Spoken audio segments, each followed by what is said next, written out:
Yo, but the future with robotics, man, and it makes you think about like, if I kill, am I not? If I make a clone of myself, and the clone is like 100% like me, and you know, I'm just thinking, man, I'm just thinking so hard. I'm just thinking shit. You know what? But you know what's funny though? No one was thinking about that fucking movie.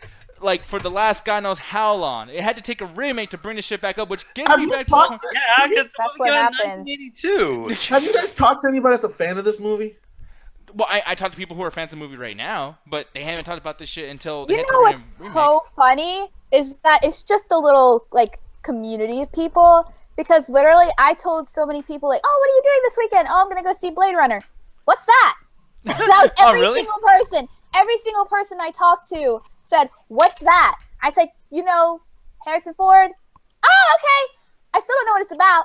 I'm like, what? Am I the only one here that like knows what Blade Runner is? I guess like it really is just like just for nerds. I kind of wish I was in your position, because I've actually talked to people that are fans of the Blade Runner series, and the reason I made that stoner joke 5 minutes ago is because every time they try to explain the plot and the universe to me, I always get this like very vague stoner campfire vision of like, yeah, man, it's about humanity and, you know, robots showing off the humane quality and makes us difference between robot and machine when you break down AI. It's like some real stoner fucking theories and shit. Definitely. Yeah, man, and I'm looking at the YouTube chat really quick too. I don't know why people are still talking about this shit, but they're talking about Cuphead in there. And yeah, someone, Ali, if you like Raheem, he said Ali looking fine, so you got somebody there for you. I'm just saying. I read that backwards, so it says Ali looking fine. It said you too, Ganja. I was like, damn right, I told the pop. Guys, I'm loving my new hair. I got it fixed. All good. Looking out fleek. Ali's gonna go to the doo-wop band and go get a milkshake a little later. Yes. Yeah, and then you were talking about, before we started talking about Merejuan sauce, the whole thing. It's You guys, one dipping sauce. why would right? you even try to get that just because of that fucking show? I didn't even know what was going on. Oh, okay. I thought you were actually going to get it. I was like, what? No, because dude, people were lining up the night before. You're not fucking getting that shit unless you're like literally. I didn't know that, Alan. So I just called the McDonald's today. I was like, hey, y'all still selling that Szechuan sauce? And they're like, we sold out at 10:30. Wait, when you supposed to sell that at 2 o'clock? Yeah, we opened it early. In the morning. No, but damn, even Justin's and man, Alan, you're getting a lot of. Well, damn, even they called her. It's like, girl, you looking fine in the show tonight, man. Hey, little mama, let me get to here. Let me tell you something you want to hear. Did you just quote the Yin Yang Twins? You damn right I did. My mom called me. Sorry. No, it's all good. I thought she was Seriously, like, she'll like freak out. She'll be like, "Why aren't you answering?" No. no, I get it. Man, but I'm gonna have to pick that phone up in New York when you're drunk as fuck. Like she's fine. She's fine. Oh, don't do that, dude. Don't call half of my clients. You know, she knows kung fu, by the way. You don't want to do that, God. She'll fuck your shit up, man. Wait, Ali or her mother? Taekwondo. Oh, To come at me like Bruce Lee. it's all with from nunchucks China. and They all eat with chopsticks, Ellie. It's the same thing. But oh, I know. At the end of the day, you get your ass kicked. End of story. Exactly. Oh, I know Taekwondo. Hey man, let's be honest. If I get my ass kicked by an elderly woman, that's gonna be a hell of a story to tell. It really is. Well, you say elderly woman or elderly woman? A little bit of both. You said LG woman. Yeah, you said LG. Are we all made out of water, Alan? Isn't that what science says? Is that what that is? That's not what LG is, though. Yeah. Help me out, Alan. No. The judging eyes of Allie. Just judging Allie is judging you. No, but I feel like all day today I'm just gonna continually like use the Asian accent just to offend any Asians who are actually watching us right now. We're gonna completely just ruin our demographic in that continent. It's gonna be awful. We do that every show. We really do. We do that with every fucking continent, though. Like, I don't even know why North America likes us. Like, man, we're talking shit about Donald Trump. That bird does not like you. Man, I'm glad you brought that up, Nick, because I remember when we used to look at our old analytics, it was some weird countries that were a huge fan of us. I remember at one point, shout out to the Ireland brothers, but we were like the big in Ireland, like for some reason. Like we had the highest views. I think it's Ireland. Yeah, Ireland. I like the way God just said it. Was like, Ireland. And it's not like we do UFC, so it's not like they're watching for Conor McGregor or some shit. Could you imagine they're in a bar right now? It's like, the MCA's on, yeah! Oh, man! Like, is that the right accent? We love you guys out in Dublin. We love y'all. It's fucking stupid. But no, man. Here's the thing, people. You guys have seen the thumbnail and everything for tonight's show, and I don't even know why I don't have that shit up. I'm gonna go ahead and show that really, really quick, just to kind of give you an idea of what we're gonna be talking about tonight. Because on that itinerary, and on that thumbnail, we're talking about your boy. Actually, I don't think anyone likes. No one's claiming this one. Man, Yeah. I thought he was Cinnamon Sins when y'all were telling me this story. Okay, well, see, so Ganja's on there. Maybe Alan knows. I think you look like a kind of guy who would like his shit. But Screen Junkies. Okay, you know what? I'm done. Man, I like it. Yeah, no. Like, hey, I'll say this before the allegations. I was a huge fan of Stream Junkies. I still am. It's just this is upsetting news. No, it really is upsetting, and I'm gonna go and show the thing over here too, like with the thumbnail. Yeah, like obviously, look at that sad, sorrow look in Andy Signore's face. Just like, huh? You caught me? Fuck. But we're talking about him. Apparently, he got in Damn. trouble allegedly for sexually harassing somebody or doing some other naughty things. We got the Punisher. We're gonna be talking about how because of these shootings that are going on, etc. They're just using anything not to give us the fucking show. By the way. Come on, man. Like, out of all the reasons to delay it, a mass shooting, and it's like, hey, let's have this show where this guy just shoots a bunch of people. Let's kind of delay it from the real-life event. I agree with Nick, but the thing is, like with these Hollywood type of movies, you don't know what degree they have in the trailer.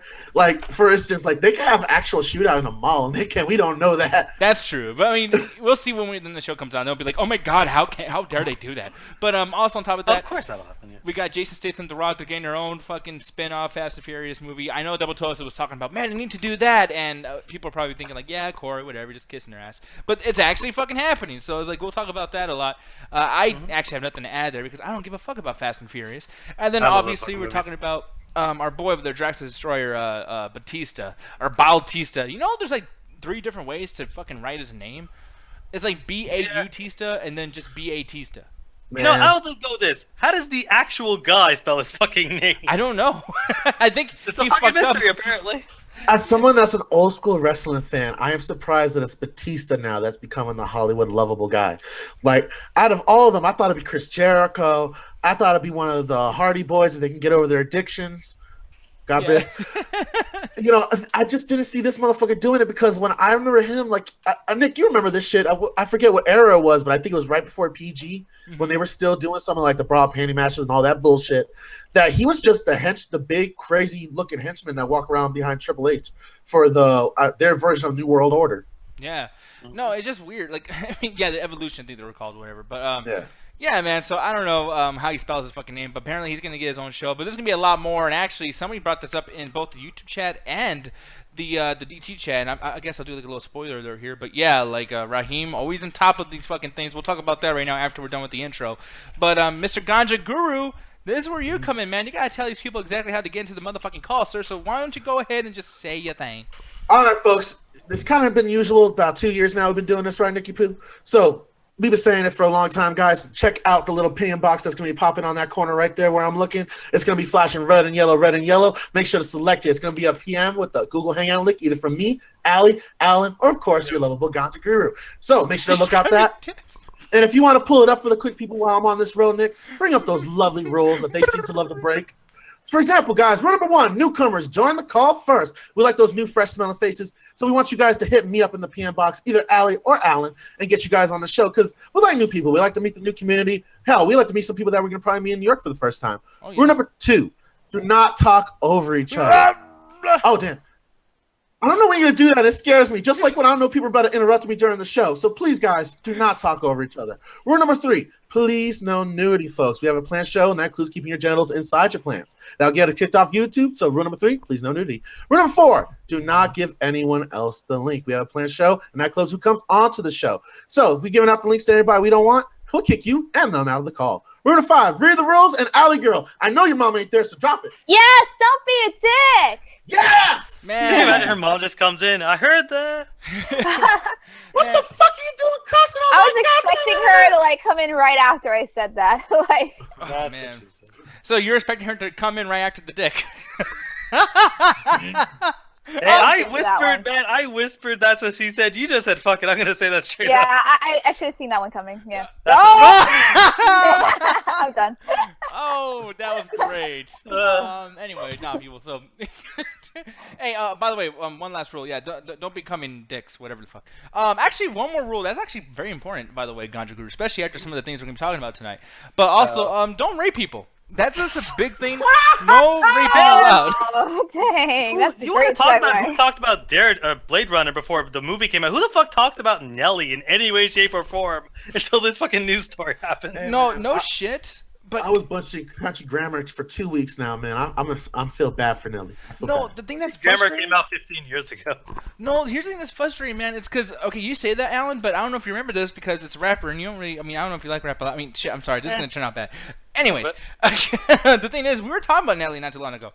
I don't know if you guys remember this, but we were talking about Mystical getting in trouble because he was touching girls and doing bad things and doing typical.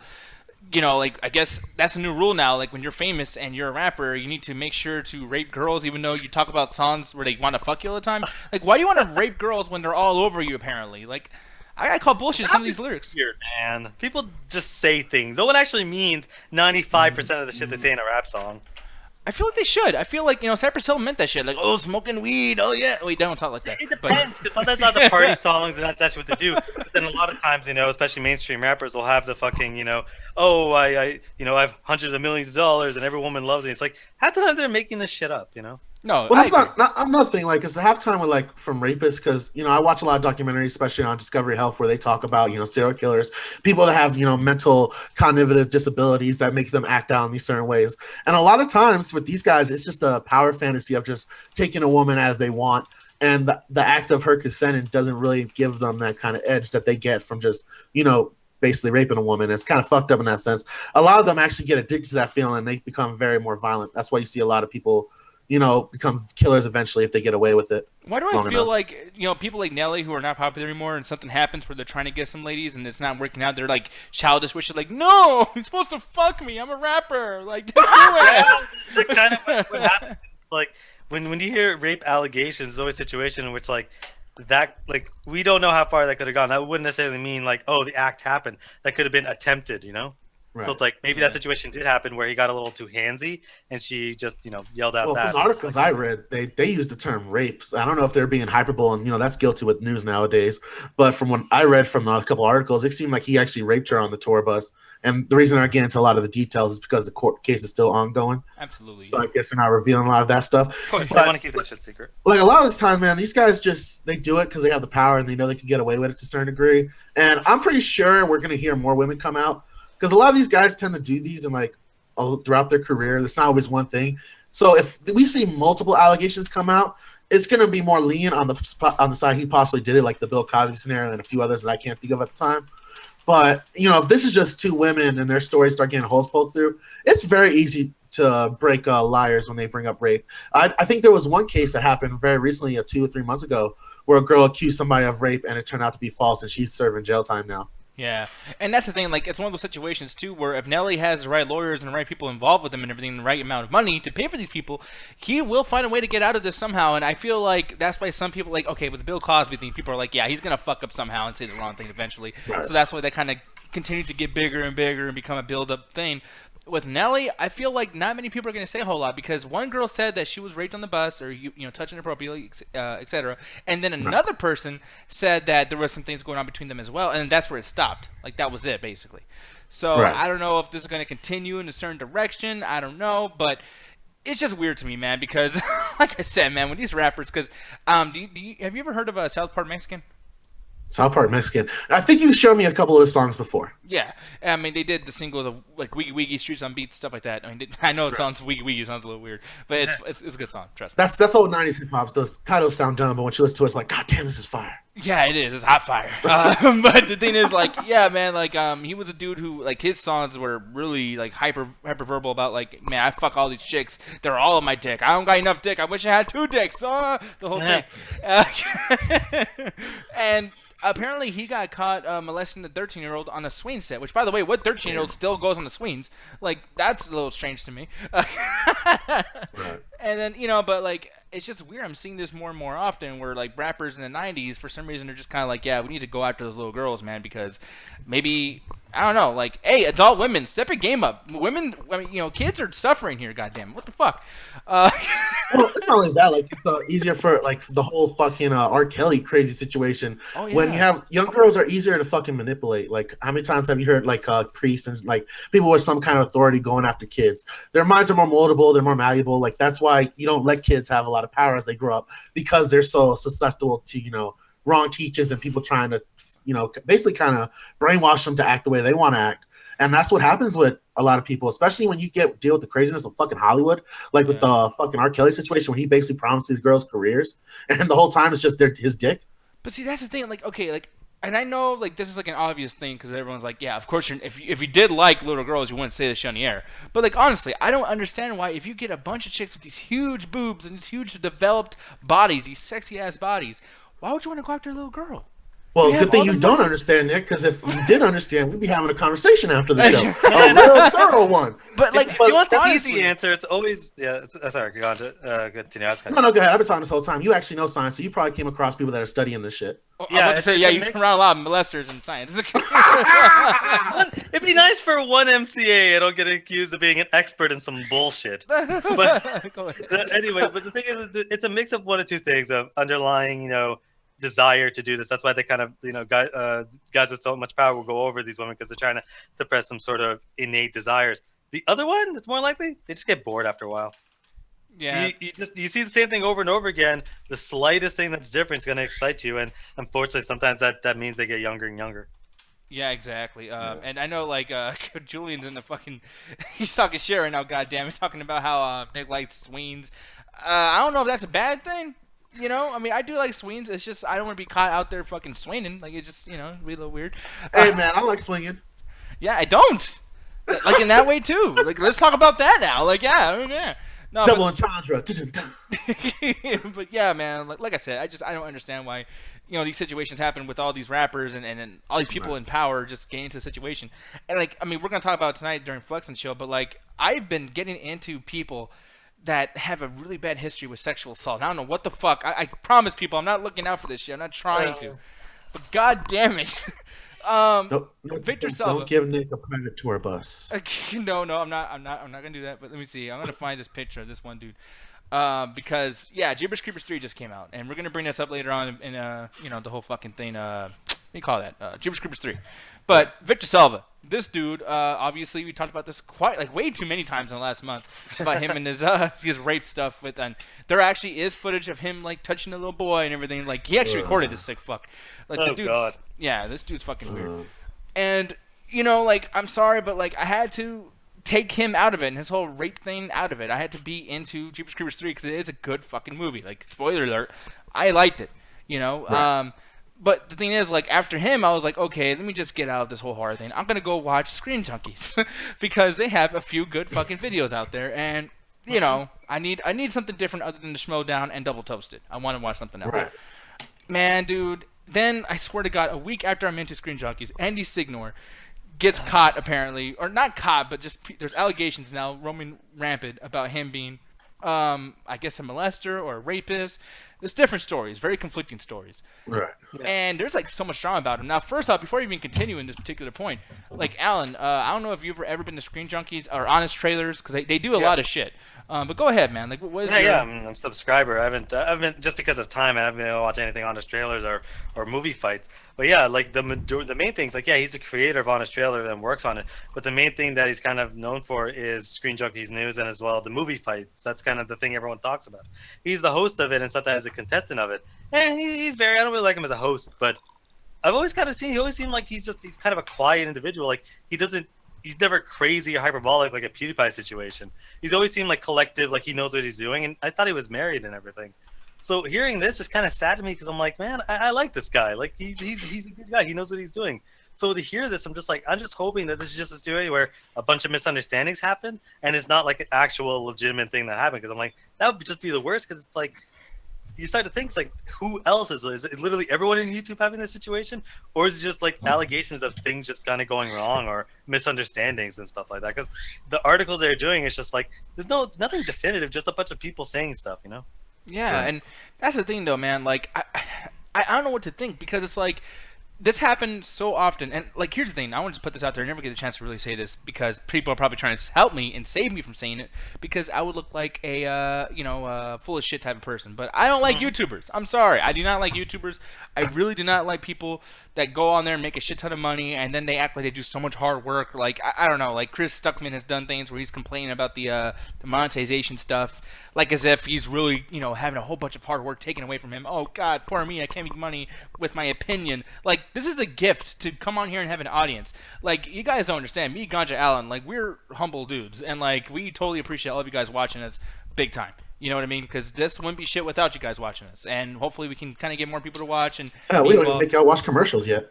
Exactly, which that will change. Oh yeah, I can't wait till a sponsor has to try sponsoring this show. Holy shit! Yeah, we're going to change our whole thing, and I will not be able to say I like child molesting directors. That's going to be weird. Sponsored by Jeepers Creepers 3, the MCA. Oh man, dude! Hopefully that dude gets me a part of this movie because this whole thing's gonna fuck everything up. But anyways. It's just like, we appreciate that shit, dude. Like, we really want, we're meeting you guys back in New York, we're going out of our way to hang out with you guys, and we like you guys. But this YouTube thing, like, we want to be successful in that too, and I don't think any of us would complain when monetization fucks us up or we don't make money, because we're not making no money. And you get a situation... Go ahead. Like, I would complain in the sense that YouTube offered this avenue. They almost became like a open source... broadcast channel for a certain degree. They were like access television that blew up and everybody had a chance to get a piece of the pie. My problem is the only reason they're doing this shit is to be advertiser friendly, and I get that because the site surviving the internet, especially that a lot of people don't buy YouTube Red. Like they're not actually supporting YouTube with their dollar, so we can avoid these free methods. Exactly. So you got to rely on these advertisers. My problem is YouTube's just kind of being lazy where they can make more money and more ad revenue, play into certain advertisers, certain people. Like for example, why don't, if I make my channel 100% for adults, like you really need to go through the age barrier, you have to have an account, whole 9 yards. If your child got through this, he was getting through this anyways, and you got to be more responsible for your kid. And sell the adult ads on there, and YouTube can make a lot more money, getting more money that way. It's just YouTube doesn't want to go out their way for this. They're refused to change, and they don't respect their content creators enough to do that either. Exactly, and I'm wondering too, like, okay, so obviously this whole like rape stuff is bad, and everyone getting in trouble, right. And then like just people being treated a certain way, like obviously with the Daddy of 5 thing, that was a pretty rough situation there too.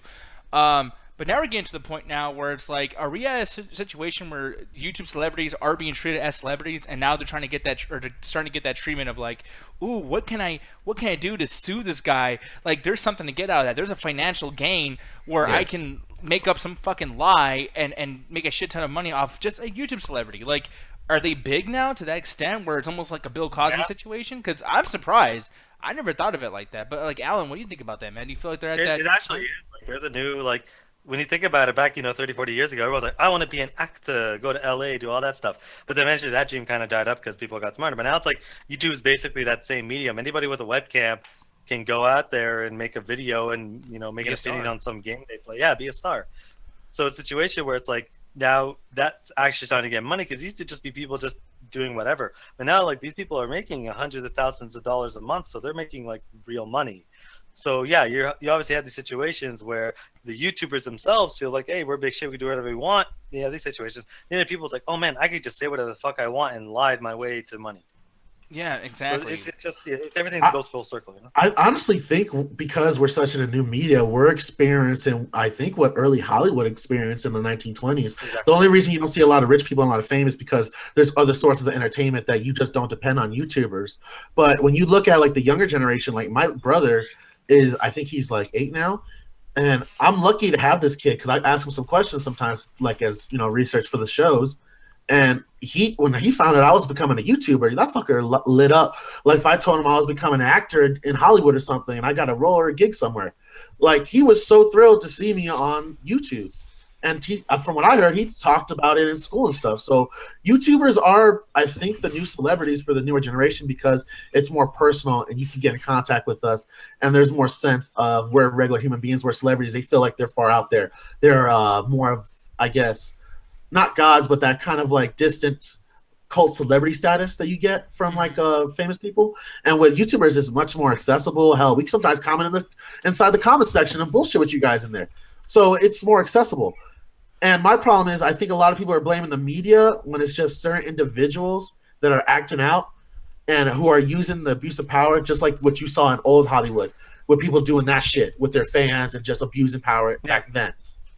Yeah, and I mean, I don't know, man. Like, cause the power part of this, because I wanted to like get into that really quick too. I know this is gonna be a long discussion. People are not trying to have like a huge long discussion about it, but just for a little bit of context, I'm going to show this up on screen real quick. But basically, and I forgot who this person. Oh yeah, April Dawn of the Dead. I don't know who she is. Have you got? I mean, does she ring a bell to you guys at all, or not really? April Dawn of the Dead. Yeah, April Dawn of the Dead. Her name's April. Like that's a weird. That's that's their straight up. Oh no, I don't know what you're talking about. I thought you were talking about like an actress in the movie or something. Nah, there's so many YouTubers now, man. It's hard to keep track with everybody unless you're in a certain bubble. Yeah, exactly. Yeah, unless you're subscribed to them. No, but basically what she's saying over here, and that's why I left it on screen for a longer way, but she's saying basically, and I'll just read this really quack. I read this really quack. All right. But she's basically saying, over the past 2 months, I've been talking with Screen Junkies HR department after Signore tried to sexually assault me on multiple occasions. I did what I believed to be the right thing and trusted the company to do something, considering 2 other women also came forward. Phrasing for one, sweetheart. It's like, they also came forward. Not good. Well, what else is supposed to say? I guess they also arrived. No, the HR company continued to not take me seriously and only had Andy's interests in mind. He threatened my boyfriend's job security, saying he would fire him if I told anyone. This has been the hardest time of my life, but I'm coming forward in hopes that no other woman will have to be subject to the kind of treatment. He took out sex toys, tried to force them in me, took pictures of me without my permission, and promised a position of a Screen Junkies position as Screen Junkies for sexual favors. I hope this encourages more women to come forward because I believe you. Now, here's the thing. I'm going to be completely honest. I'll put it on my face. But I feel like she's full of shit. And the reason why, please someone tell me, if I was in a room with you, Ganja, let's just say you're a girl because you already look gorgeous. But I'm sitting down next to you, right? We're just shooting a shit. Like, hey man, welcome to Midnight Chat Tech. Want to see how we do the exploit? Oh yeah, sure, Diaz. Okay, it's on my lap, sweetheart. And I pull out a dildo. Pull some Gerald game shit. Yes, sit on my lap. Yeah, exactly. Yeah, I'm your daddy. Look at the eclipse. But that joke will have context later. Yeah, we'll have tons of context and uncomfortable context as well. But the thing is, though, as uncomfortable as it's going to be for Ganja right now, what I'm about to do to him. Because let's say we're hanging out, I'm showing you stuff about the site and everything, and then I pull out a dildo or some kind of sex toy. Sure. Why, in context, any context in the world, why the fuck would I do that? Like, this girl literally in this post, this Twitter post, she's saying, like, and then he tried to force toys inside of me. Like, what were you going to do with them that made him think maybe it's a good idea for me to take out sex toys? That's a little weird. People just don't pull out sex toys and start doing shit. And then also multiple times, if I'm telling you right now, if someone made me do something uncomfortable, I want to go like, oh man, I felt weird. I'll see him next week. Well, again, it's hard to say with the story because like obviously not every single detail is there because that's not how you can't do that all in a post. But it's one of those things where it's like maybe, maybe not until we actually can have some sort of actual proof or some sort of investigation. It is hard to say because she can basically. Until either side has some sort of proof, which is always hard with these cases of how do you prove someone's telling the truth versus how do you tell someone's telling a lie. Until then, essentially, both sides can be like, that happened or that didn't happen. But like, I feel like if you're going to allege... be like, yeah, I only met her once or twice, and I don't know what the hell she's talking about. I'm a married man. But to say something like sexually alleging... If you're alleging some sexual stuff from one person, I feel like you can also be like... allegedly lying too, like, you know what I mean? Like, I feel like I'm not saying she's telling the truth. But the thing is, I'm not saying she's lying. I'm saying that it's either possibility is an outcome that could happen one way or another. So it's like we really don't know. And if she we could have again, they could. She straight up said, "I went to HR." If they have what was it? They have records of that. That at least proves part of her story. That's like, yeah, I did this before. At least I'm not just making this shit up. If she's lying about going to HR, then her entire story's lying. Her entire story's a lie. And the thing is too, like I'm looking over here too, and like Skull's saying like, could these chicks be lying? Julian says I think his content sucks anyways. I don't know what you want me to say, but I love his content, and it's maybe there's some kind of bias there. You know what I mean? Like I don't like playing devil's advocate, especially when it comes to sexual stuff, because Andy Signore, I'm sorry, but he kind of looks like the type of dude that'll pull out a dildo off his back and say, "Here, baby," like he looks like a fucking I know what you mean. You gotta take your biases out, but it's just like But personally, again, until I'm 100% proven wrong, I think these are just kind of accusations. I don't think there's anything there. But again, like he's a part of Screen Junkies. He's not the entirety of Screen Junkies. There's the Honest Trailer Boys guys, actually people that write the Honest Trailers and stuff. The people that help run and participate in all of the shows that they do, the movie fights and all those TV fights. Like there's a lot of moving cogs in Screen Junkies, not just Andy Signore. Exactly, yeah.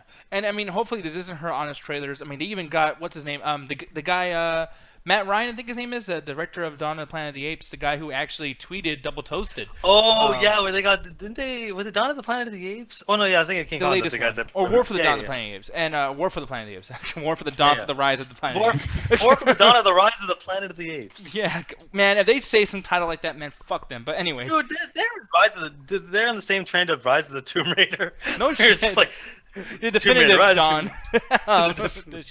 No, but Andy Signore, I mean, not necessarily Andy Signore, but Screen Junkies in general had Matt Ryan, or whatever his name is. Matt Reeves. Well, hey, they also had the guys who did the Russo brothers for Civil War to talk about Civil War and the Winter Soldier. They also had the directors of John Wick 1 and 2 there as well. Like they got a bunch of big name directors. Yeah, and I just don't want them to lose this because as a whole, as a team, Screen Junkies do some good shit. Now, really quick, I just want to ask Allie, like, because I mean, it's one thing for all of us dudes to be talking about like sexual harassment and shit like that, but.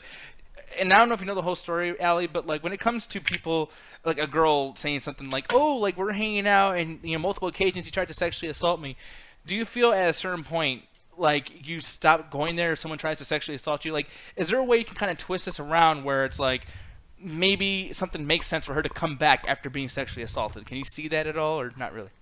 What do you mean come back? Like basically, Andy Signore. I'm gonna show his face one more time because maybe this might sell it for you. Hey, Allie, nice hair. No, but this. Oh yeah! No, not Gary Egan. No, gotcha. But no, this dude from Screen Junkies, basically, he had a girl come out and she basically went to Twitter and said, "This dude tried to sexually assault me multiple times, even pulling out sex toys and trying to use them on me." And I was gonna ask you, Allie, in the sense of like. Do you see that her story has a little bit of problems in it, or do you feel like, yeah, it would make sense that she would go there multiple times after probably getting sexually assaulted the first and second and third time? I mean, there's obviously people that will lie to try to get some money out of someone that has a lot more money than they do. But at the same time, I feel like when you're trying to make it into like an industry like this, when you just all you want is just work so you can put more experience on your resume, and there are just things that people feel like, okay, I can it's not that bad, I can put up with it because it'll lead to better things and more connections. But it just gets to a point, maybe if she went back multiple times and he kept doing that, it just gets to a point where it's just like, okay, enough is enough. Or maybe she did bring it to their attention, maybe the first time he did it or the second time. And she expected Screen Junkies to do something about it. And Andy Signore is kind of like one of the more well-known names in Screen Junkies. Like you said, he hosts movie fights, created honest trailers. So he's like almost like Steve Jobs in a way, exactly. Like to the company. So it's like when it's a big name like that, they aren't really going to do anything unless the person comes out and says it. And do you guys feel like it was bad to suspend him too? Like, I'm gonna start with you, Gondra, because I know you didn't say too much about this stuff, but like, yeah, like suspension-wise, do you feel like it was right to make that decision right away? Like, bam, fuck you, suspended.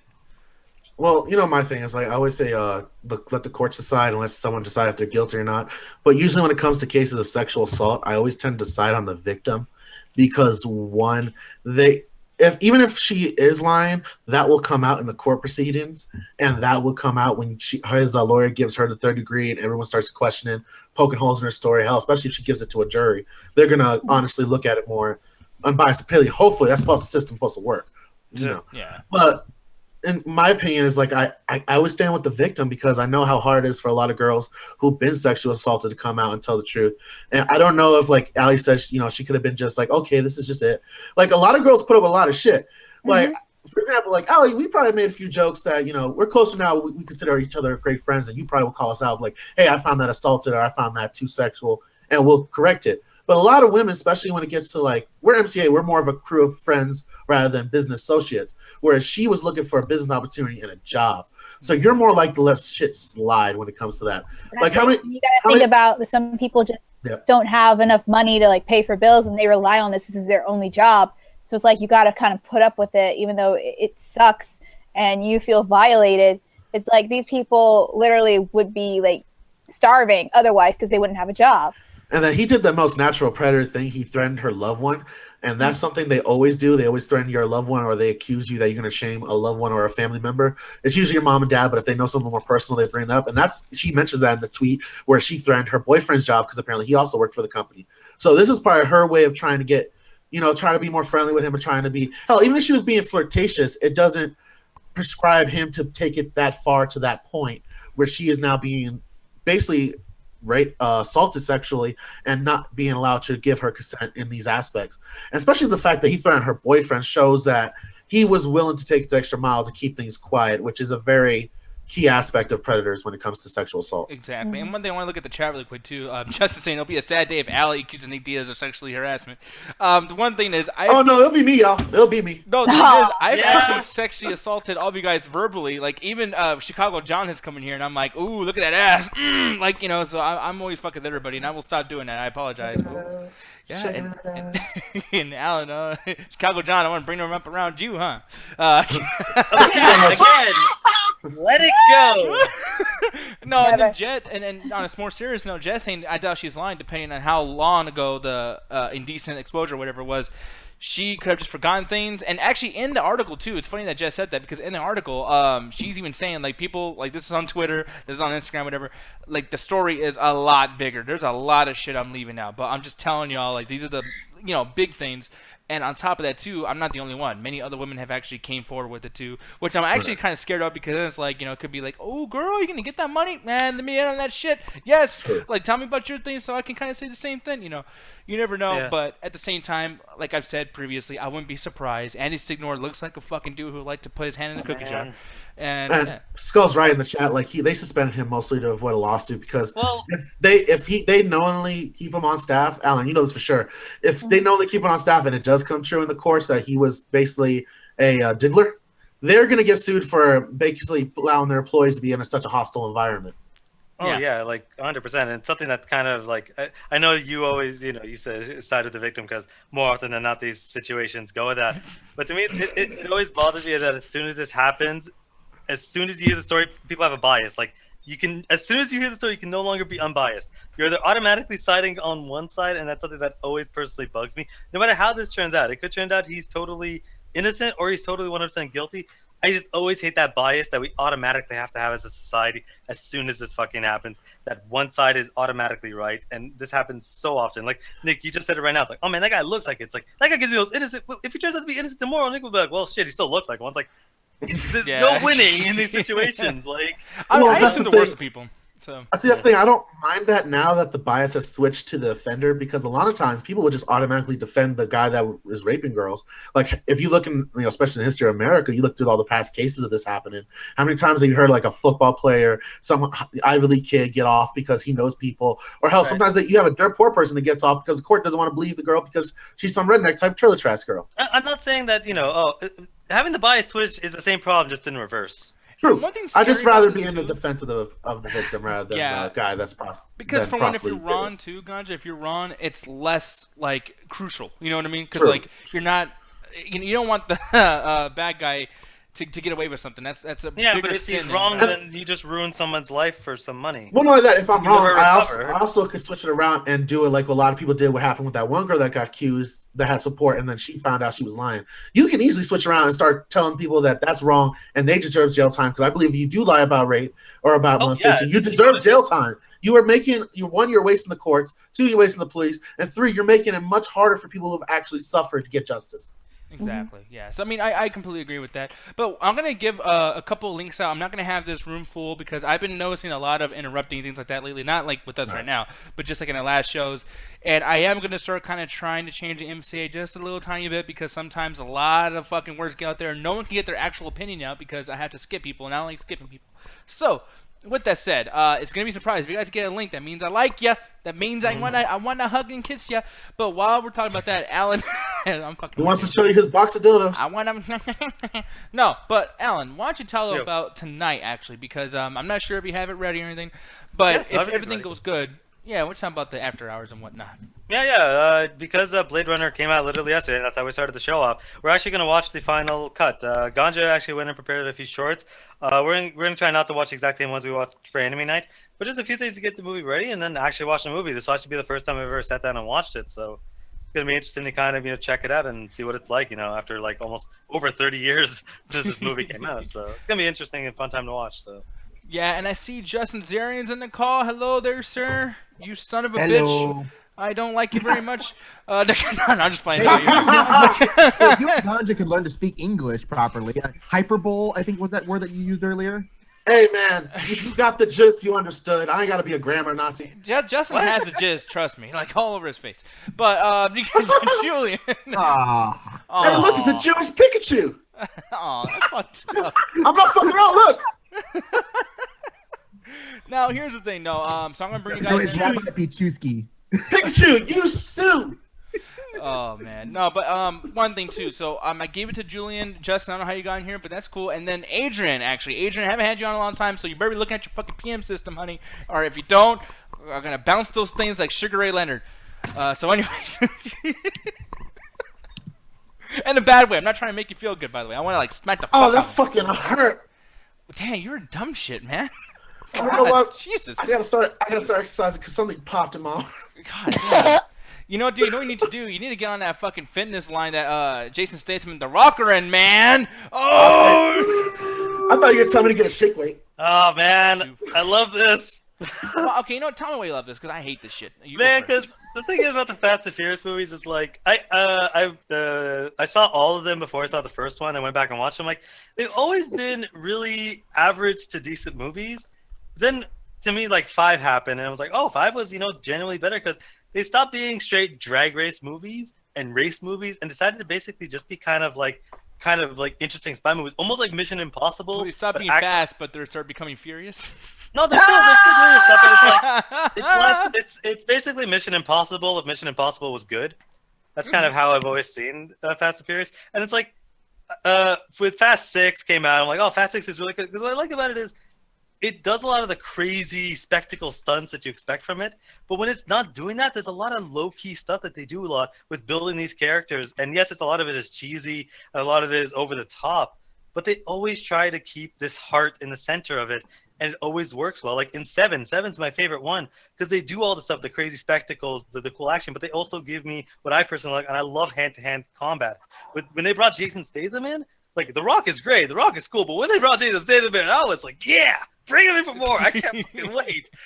He's like one of my favorite physical actors because he is so good at punching people in the fucking face. So in seeing him go toe-to-toe with The Rock, that's like one of my favorite fights in 7. And 8, I enjoyed it just as well. So the fact that they're doing a spin-off with those two, because they're really, like, you take Vin Diesel, and then second is The Rock, or Vin Diesel and The Rock in the same place. And Jason Statham is basically stealing the show of the most popular Fast and Furious characters. So I'm really curious what they're going to do when they only have, Vin Diesel and, or sorry, not Vin Diesel, The Rock and Jason Statham there.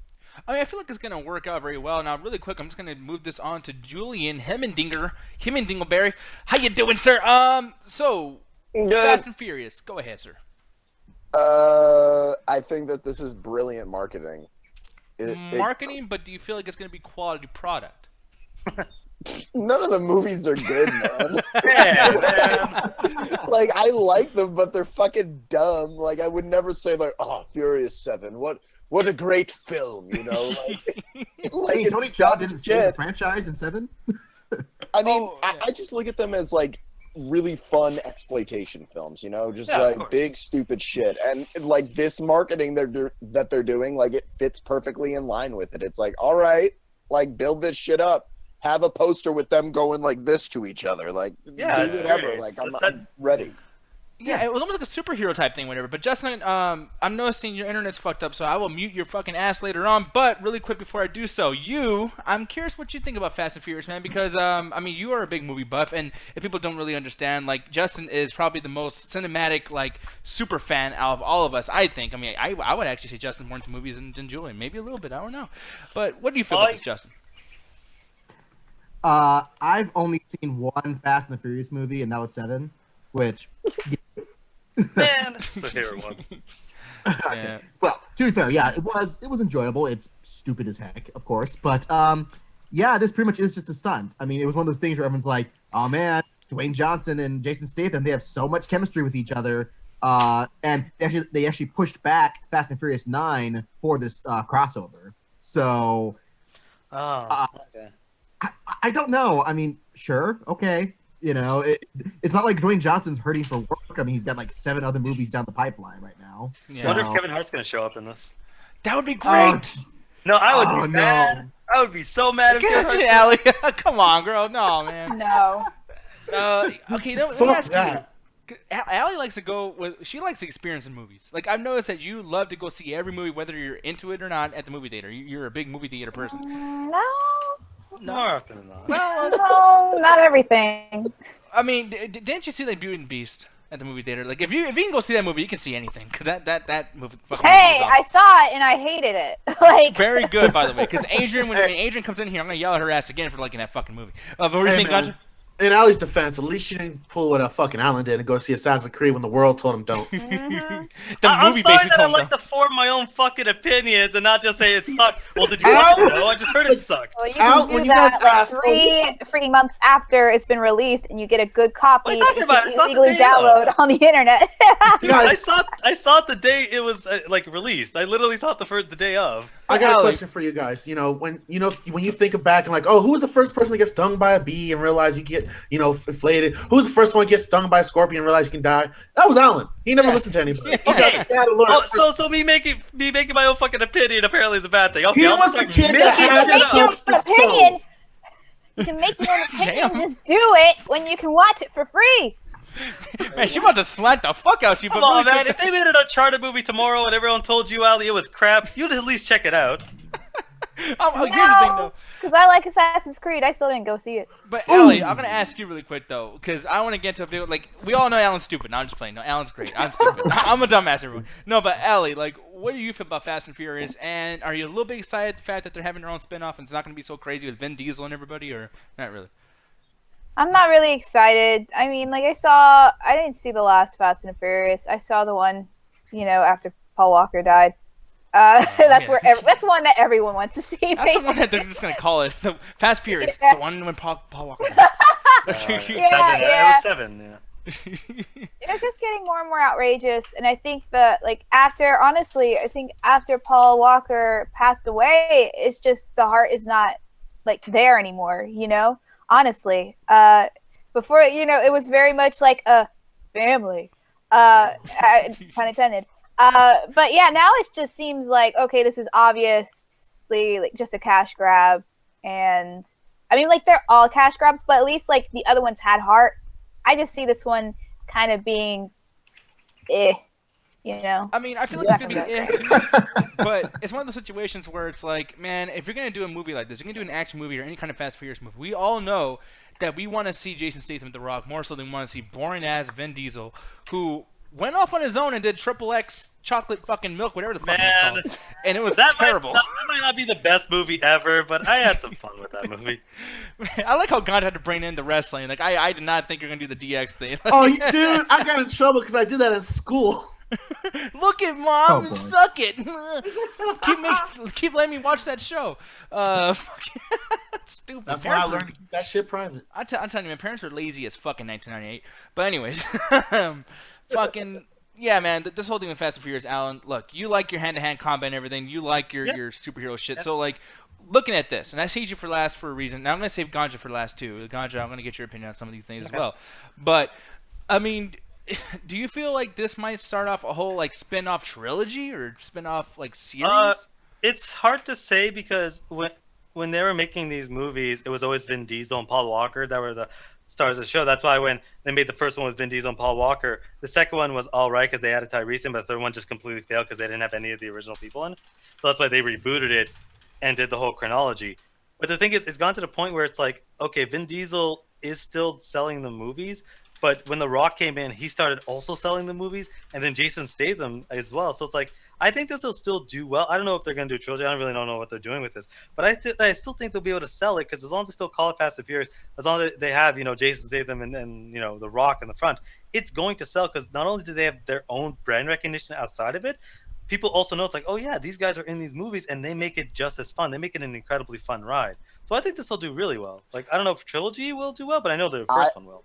I hadn't ever thought about it, but like I could almost guarantee there's going to be a trilogy, and like for one big reason, like this is one of the few like original properties that is out there right now. Yeah. That whoever owns this, like, are you kidding me? They're going to milk this. It did technically start as a technical reboot to Point Break.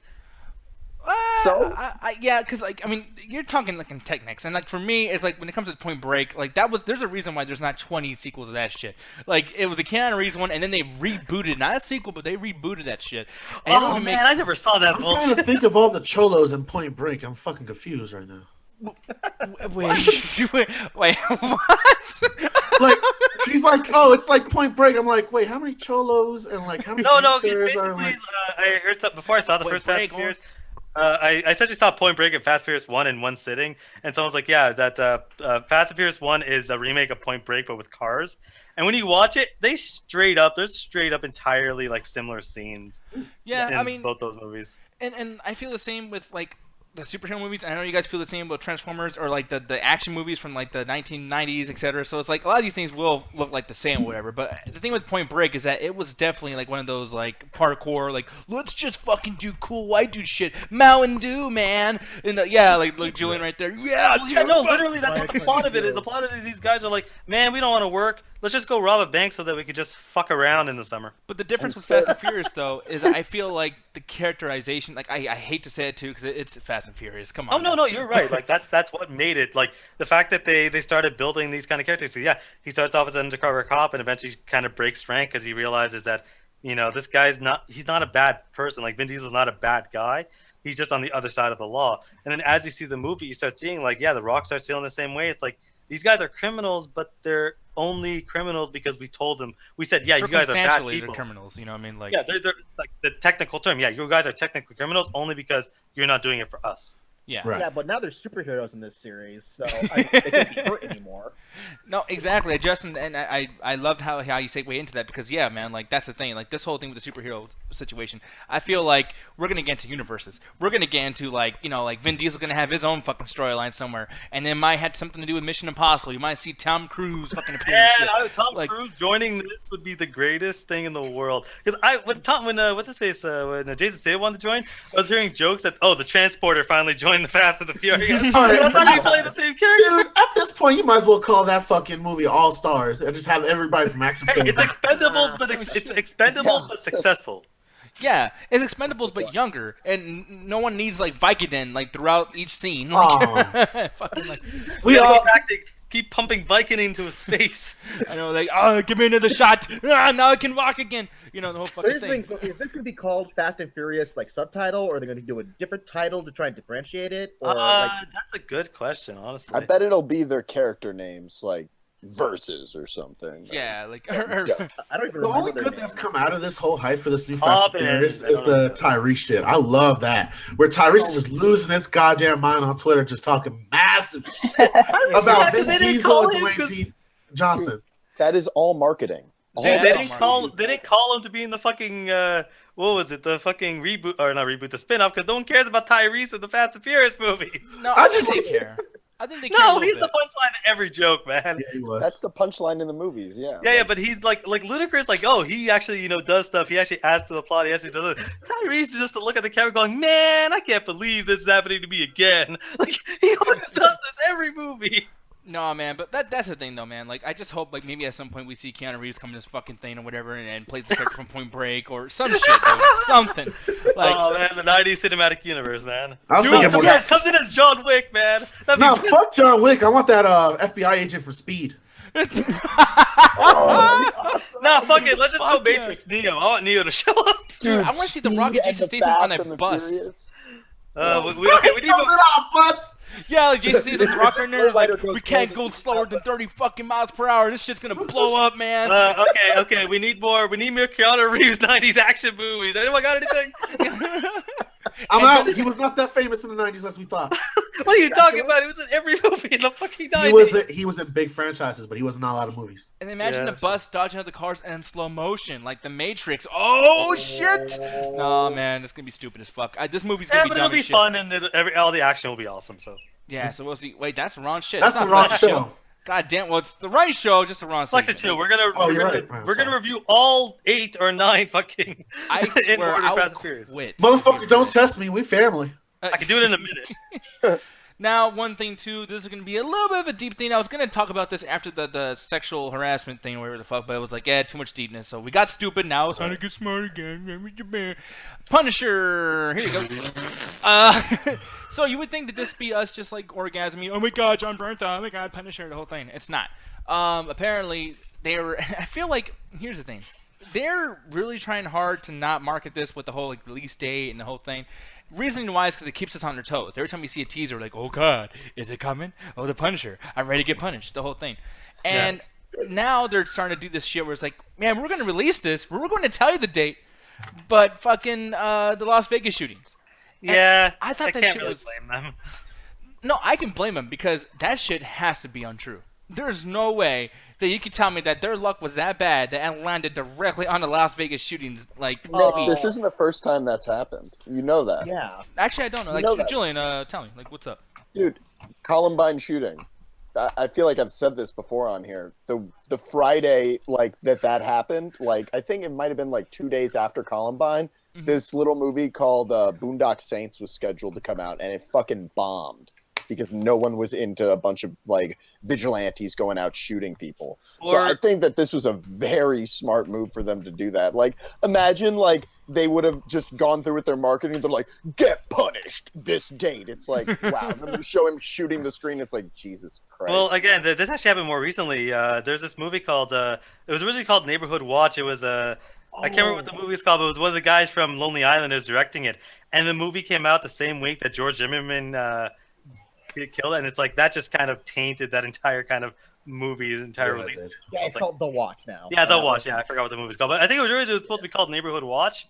And then all that stuff with George Zimmerman happened, and it's just like them marketing a guy that's going around murdering a bunch of people, literally the same week as a guy murders a bunch of people. It's like, imagine if a blind guy just went on a killing spree. They'd have a tough time selling Daredevil season 3.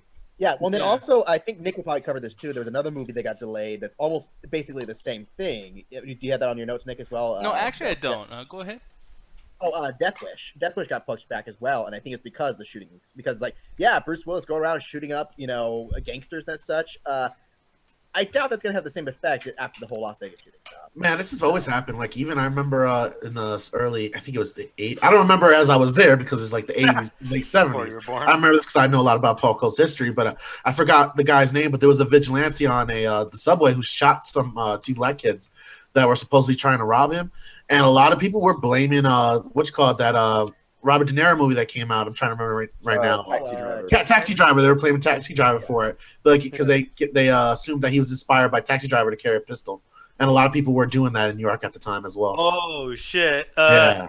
Dijon's posting a friend. Oh, that's a good one. Yeah.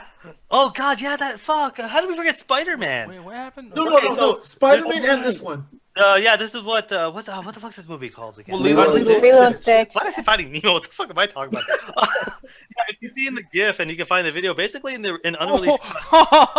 I'm reading it right now. God damn. Yeah. Yeah. So they had to Jesus. change that, and for most people remember, in the original cut of Spider-Man, there was a shot of the Twin Towers, but that was before the 9/11 incident happened. So it's There like- was also a trailer where they showed the Twin Towers with a big web in it catching a helicopter in between the towers. Yeah. So it's like fucked up. this kind of thing it's unfortunate, but this kind of thing does happen where it's like you're depicting some sort of violence or even some sort of event of something happening, and it just happens in real fucking life. Like what about the situation with the Dark Knight Rises? Like that happened during the screening, but if that happened before the screening, that would have affected that like heavily. Now, the one thing I'm just gonna go and just tell y'all why I think it's bullshit, because I mean, like, you guys make great points. Like, I didn't know any. Oh no, I'm on your side if you're saying it's bullshit. Yeah, because the one thing is like, over here, this is a screenshot that people found. I don't know what the fuck. I guess it's like on some kind of magazine or something, but it says, you know, from Marvel Studios on Reddit or whatever the fuck. The Punisher will be on Netflix 13th of October, and this is, and I know it says November 2017 at the bottom.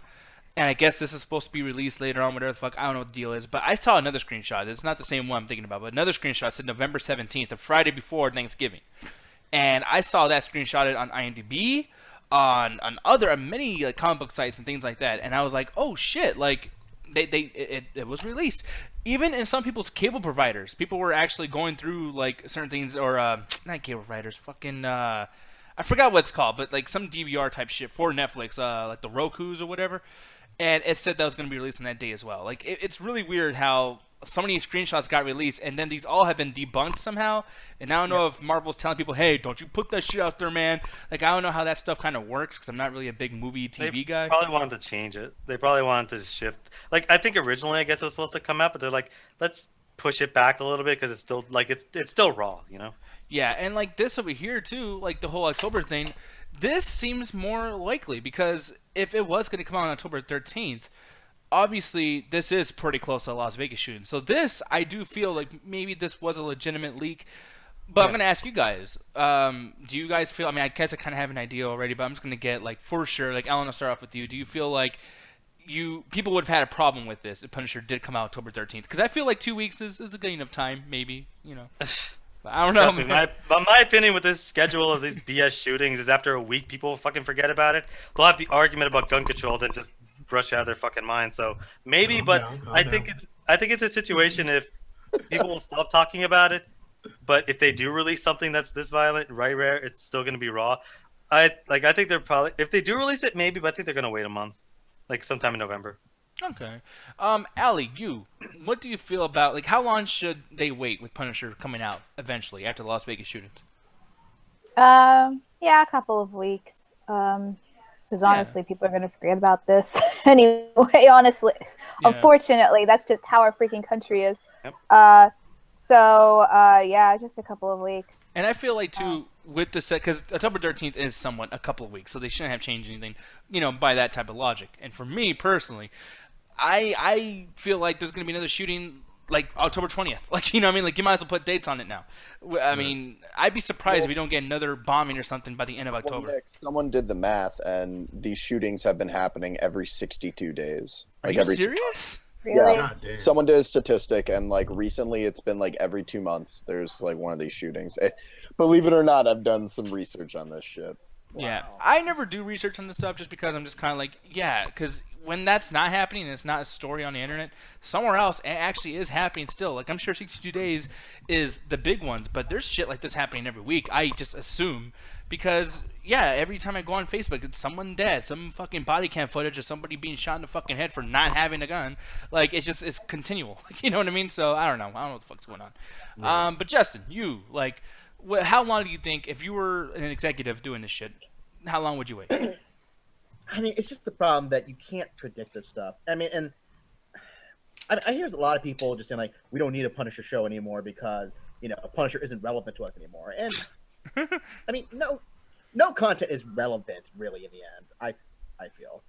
Yeah. But, I mean, it should come out. Sorry, my phrasing. No, Jax. No. Jax was replying to Julian what he said, like, every 60 days, that's some Jeepers Creepers shit. Like, every 62 days, a racist eats. Like, at this point, I kind of hope that they don't just put a release date out, they just drop it on Netflix. I want it to be like they don't Beyonce's tell anybody. Just Beyonce's Lemonade. Just something that's like, it's out there. Go watch it. You know, kind of. That'd be kind of fun. That seems about right. When the fuck's the season 4 of Black Mirror coming out? I can't find a fucking release date of that. Oh my they're God. being very cagey on that one. I think Black Mirror is actually already out. We're just living it. Like, no, but Yeah, man. I don't know. And by the way, too, Alan, I fucking hate you for even being excited for that. One day we will have a big talk about Black Mirror. Sure. Alan versus Nick versus Julian, too. Julian, you will be involved in that fucking thing, you son of a bitch, you. And it'll be a great discussion. I can't wait for that day. Oh, I'm getting mad just thinking about it, man. Fuck you and him. I'm just joking. But yeah, people, I don't know what to think. Ganja, I don't know if I asked you, but what do you feel? Because you're a rotten fuck like me. I am around fuck like me. That's why we share a good brotherly bond after the show. Blood brothers. Yeah. Nah, but me, I feel like they should have still done it. My thing when it comes to these attacks, like people call him a terrorist. I don't want to call him a terrorist. I'll just call him a mass shooter because he didn't really do it with a political agenda. And that's usually the definition of terrorism, so I'm not giving it to him. Yeah. But he did do mass terror in the sense that he terrorized a lot of people and he caused harm to a bunch of people. But the thing is, when it comes to those moments, we're supposed to stand brave and stand by our convictions. And one of those convictions is, freedom of speech, the right to expression, the rights of the arts to be expressed freely to each individual. And this is one of those cases where I understand if they did it from a sense of caring, where I doubt they did. Most of the time when these corporations do this shit or these studios do these shits, it's more in the sense like, oh, will it affect our bottom line if we release this now? Or if we do this panel, will people call us insensitive and people not want to watch the show? Or will we deal with a problem? But, like, if it was merely just because they cared about people's feelings towards the mass shooting, I get that because every corporation has a right to make a decision with their product. But if they just did it in the fear that it will hurt their bottom line, they're kind of the example of why a lot of these attacks happen because they do make huge movements. They make people pay attention to certain things and they make people on edge with certain topics. Like right now, if we brought up the gun debate, how quickly would that get heated? No, exactly. 35 seconds. Yeah, true. Especially we had that one fair dude in here, like, dude, guns are fucking great. Hey, Julian, the only thing that stops a bad dude with a gun is a good guy with a gun, dog. Shut up. Shit. No, but seriously, we should have a talk about Islam someday. Oh my god. Let me just do some research on this shit first, and then we'll maybe. Hey, where's our little Arab boy go? Oh no, I think he's setting up a bomb. Oh, what? Fuck you, man. I'm sorry. Good night, everybody. No, Alan actually said some Mexican shit the other day, and I'm still mad at Jenny for the Taco Bell thing, wherever the fuck she said, Taco Bell. Bitch, you're the most racist motherfucker on the planet. You get mad at the one time. That's me, y'all. I like how I start. I can't even argue right now because I want to defend myself, but I start off the show going like, "Oh, Taekwondo," so it's like, yeah, I can't do nothing. I've been saying racist shit since we started. Fuck, sucks. why am I on your side of this conversation right now? I don't know, man. That's a good question. God, dude, even Batista's looking at me and I'm just like, "Hey, man, are you gonna move on to the next topic now? Like, what the fuck?" But yeah, there we go. Right. Action comedy franchise. Oh yes. By the way, developed by Styx. What kind of a fucking name for a company is Styx? I read that as FX. I don't know why. It's abbreviation, so I think I have to look it up quickly, but there is an actual definition. Oh, well, I'm sure there is. If we all look at it, we'll probably find it. But I was just rhetorical question, Justin. I couldn't give a fuck less. But the thing is with Batista, I'm actually really surprised that he's given an opportunity to even do something by himself because I thought his whole Drax the Destroyer thing, the character was funny already, and then he comes in and makes it even better just because he's such a big, bulky fuck. And Yeah. I didn't think that he had the comedic chops to do some kind of franchise just by himself. Now, Alan, I'm going to start off with you, man. I know you're a fan of Guardians of the Galaxy, somewhat, maybe, probably. I don't know. No, not at all. The first one was okay. I enjoyed it more than the second one. I was fuming. I was red faced walking out of the fucking theater. Biggest waste of my time, but not because of Batista. Batista Racist. was. Yeah, Did you call me a racist for not liking Guardians of the I heard Galaxy? you say red. I heard you say red face. I didn't mean that. I had to swallow my water to get you. Oh, Nick just fucking did an air bombing joke, and you're gonna get at me for fucking. Oh, fuck you, man. Hey, at least I admit to racism. Alan, you got a good point. Nick, keep up the good work. Thank you very much. Hello, people. No, but hey, Anyway, shoot your red ass. okay. Again, I hated Guardians 2, not because of Batista's performance, but because of the movie. But Batista himself, it's like he actually has a lot of range. I'm gonna talk about this if we actually get a chance to do a flex show later on. But talk about the movie Bushwick. He actually has a lot of range with what he does. So it's like I'm kind of just curious. Like honestly, I'll watch kind of whatever he's in because he's kind of surprising in a lot of the things he does. Like he was Inspector for all of like 10 minutes, Yeah, James and he was Bond okay there. Yeah, he was okay there. He's fine in the Guardians of the Galaxy stuff. So it's like. Again, I don't think he's he's telling gonna you be right the now not center. to say that. He's like, I was an Inspector. Stop telling people that shit. Ah! Stop telling people I was Inspector. But I think, like, again, if they have a good cast around him, and even if he's a center or even if he's a supporting, like, honestly, I'm curious to kind of see what he can do because he has a lot of range that we don't really get to see in these movies. Now, I feel, man, I know Justin and Julian are gonna fuck with me. Okay, here we go. I like him in WWE. Why because to do with that? That's cool. Wait, No, Nick likes wrestling? no, well, like the thing is, like, because I always talk shit about John Cena, and he was in Trainwreck, and he was on a lot of shit, whatever. John Cena's always acting certain things in the John Marine Cena's movies. gonna mark my words. John Cena's gonna blow up one day. Yeah, it's on steroids. Phrasing. Wait, okay. phrasing? Yeah. Crazy? What is he? Oh, I know you're gonna make that. Is he a terrorist now too? What the fuck? That was Not a terrorist. He's a teacher. I think Justin's thinking about dicks again. Don't stop it, Justin. Bad. No, but the thing is, though, with Drax or with Batista, I mean, whatever the fuck, I don't know what the fuck's going on. With Batista in WWE, he's done things where he like plays these comedy characters and these wimps. Like when he's a bad guy, he's always like, "Hey, stop fucking with me." He literally cries like on the fucking show. Like, I mean, the thing is, I like that shit, but comedy-wise, I've never found him funny. It's in Guardians, he's funny because of the fucking movie, but you can have any He's big guy funny do that. he's funny. You couldn't have anyone do that. He's doing a very particular thing in that movie, and his delivery is fucking on point. That is not something that anybody could do with just some. I disagree disagree. fully, just from his roles in wrestling.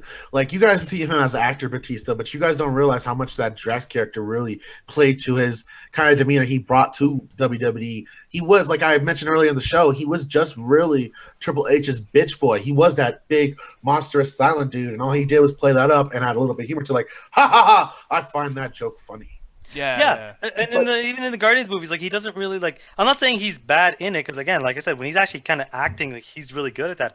But a lot of what he does in the movie is literally yell at the screen, go ha ha ha, like in the trailer, like ha, they just showed your deepest darkest secrets, ha ha ha. Like in the movie, kind of does that, like yo, you're really ugly. Like he says the weird things that you don't expect, and it's more of just absurd comedy versus him actually, telling jokes. But again, like. I think that's because of the movie as opposed to the actual actor himself. Like, I feel like, again, if they give him his own kind of show, even if he's a center or supporting, they're going to give him a lot more to do as opposed to just being the punchline to every joke or just kind of yelling out what's happening to be funny. Now, see, that shit right there. Like, what I just showed is him doing this big old, like, roar, and he's smashing through somebody. Like, other than the comedic parts where he's, like you said, like, oh, that's so funny, you look like a douchebag, the whole fucking thing. Like... Other than that, he's just big, muscular guy. And I'm sorry, but, like, honestly, I would have rather seen Arnold or Sylvester Stallone play Drax. That would have been way better, in my opinion. I would have seen an actual actor do it. I mean, I appreciate that you guys like him so much, actually, but, I mean, I'm just surprised, actually. Like, really, like, other than Drax the Destroyer, like, I mean, Justin, I'm going to go and ask you, I haven't started off with you at all tonight, but, like, you, man. Is there anything else with Batista that you feel that was really good? I know you came out with a movie called Warrior recently, or I think he was in Warrior. I can't remember. No, he wasn't. No, there is another movie that I want to say for Flex and Chill if we are going to talk about that. But the other movie that just came out that he was in, okay, I thought he was pretty good. Yeah. But, so, go ahead. But yeah, I mean, I think the thing is, I did say this in the chat too. Like, I think Batista is John Cena and Dave Bautista are kind of similar in the sense that. They're charming, they're entertaining, but I wouldn't want to see them headlining anything just yet. It's like, yeah, they're funny for like 3 or 4 or maybe 20 minutes of material, but anchoring a TV show, I can't quite see that just yet. I mean, maybe I'm wrong, but that's just me. Yeah, but no, but like I guess I was wrong about the Warrior thing. That was another wrestler or some shit. But I mean, no, Tom Hardy, Adrian's boat. Oh no, but there was a wrestler. Yeah, but either way. With that said, he's done a lot of shit. Escape Plan 3 is going to be in, which is actually, it's funny I brought up Arnold and Sylvester because the first Escape Plan was with them. Wait, you say Escape Plan 3? They made a second one? Yep. Yeah, I didn't know that either. I did not know that. Is it with Arnold and Stallone? I think so, yeah. Yeah. When did this happen? Because I saw the first one in theaters. And I fucking loved the first one. It was okay. The first one bombed too, so no wonder it went to straight DVD. So. Oh man, actually no, the second one's in post production apparently. Yeah, that's what I'm reading over here. But I don't know. Okay, that threw me off because I'm like, I do not remember a second one fucking existing. Yeah, its official release is going to be in 2018 apparently. So that's kind of impressive. You know what I mean? Yeah, it can't go on straight to DVD. It ain't out yet, Justin. God damn it! Yeah, that threw me off, man. I was just like, that doesn't make any sense. I got confused with another movie. Sorry. Okay, no, it's all good. No, it's cool. All I hear is 90s in the back of my head. If you could pirate, you can. Yeah, exactly. Piracy, anything is possible. Don't throw my boy out there like that, man. He buys all of his content. Okay, so apparently Yeah. Stallone is in Escape Plan 2, but not Schwarzenegger. So Okay. Dave Bautista Yeah, is replacing. Schwarzenegger has better things to do, like. One thing Yeah, too, like. we should make a new rule. Okay, fuck you, Alan. God damn it. and whoever's gonna talk to you about Arnold, like for one, I'm all of not you guys saying missed the Arnold point is with bad. Arnold. I'm just saying he's not really working that much. And we should make the fucking the rule here. I'm gonna add this in the beginning of the fucking show.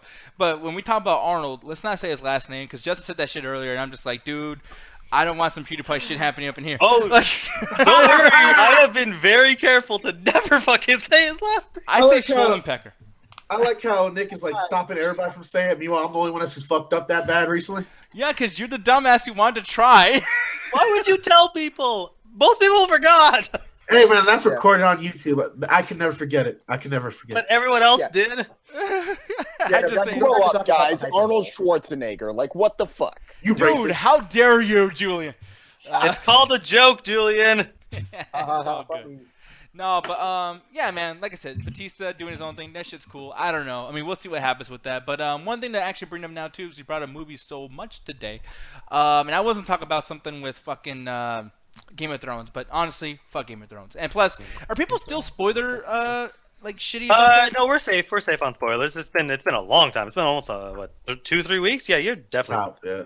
Okay, yeah, because all there is I was gonna bring it up, but I'm just gonna say what it is in case if you guys want to say something about it. But like Game of Thrones season 8 will be filming until 2018. I guess that's a story for some reason. I don't know. They always tell people like, hey, this is filming till this date. It gives people an idea of when it's gonna come out. Okay. Yeah. So the hype train doesn't die as fast. Shoot. And that way, it's for sure probably going to come out in 2019, probably like early in the year. Yeah, for sure. Is that a Because they little always long to wait they 2 always years? release it in a summer, so it's like, okay, we're gonna take, we're gonna spend most of 2018 filming it, editing it, getting ready for it, building it up over the course of the the winter, and then releasing it in the summer.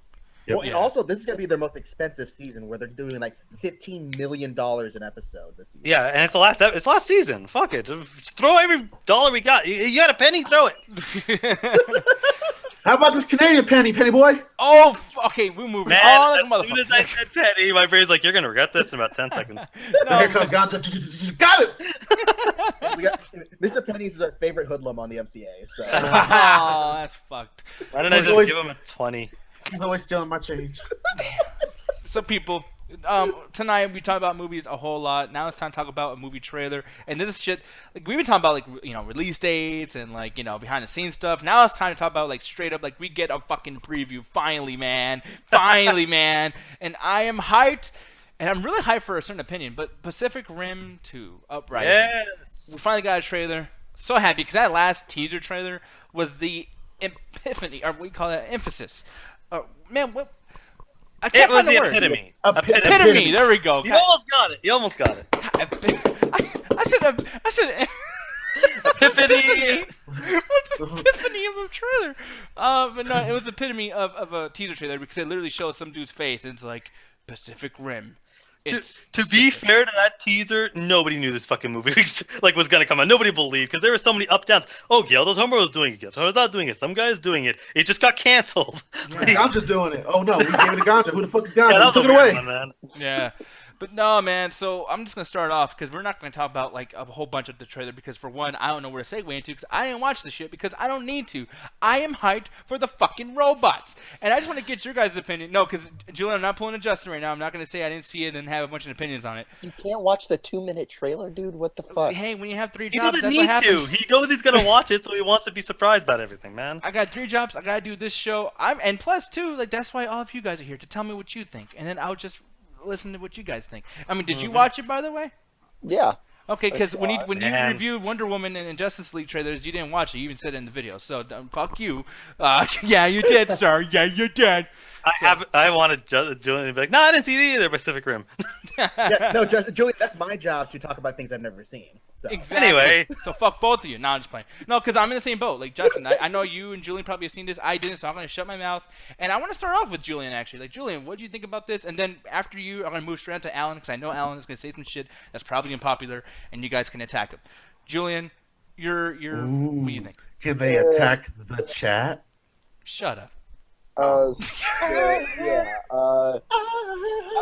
thought it looked all right. Honestly, the thing that bothered me the most about the trailer was the fucking music. Oh, I agree. The music, I was like, oh my god, this is ruining everything. Like, it already looks really shiny and like kind of shitty, and then like you add this music on it. It's wartime or whatever the fuck that guy's saying. Like, it's just like, oh god. Discount Marvel hip hop track. Like, if you take off the sound, it's infinitely better.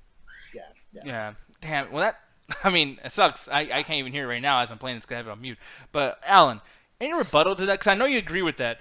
But overall, the trailer, what you feeling? Oh, I honestly, yeah, he said the trailer is a lot, like, because for me, I was like, listening to him, like, what is this shitty music? I thought some ad was playing, like, a pop-up, so I'm, like, pausing, I'm like, no, this shitty music's coming from the trailer. This isn't some, like, random pop-up ad. So I'm listening to it, and then I hear this weird British thing. I'm like, what's this sound? Oh my god, that's John Boyega's actual voice.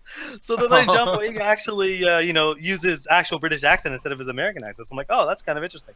As far as the actual trailer, it looked cool. I kind of liked that it looked shiny. I liked that it was in the day because it's like, okay, we get to actually kind of see some of the fight scenes.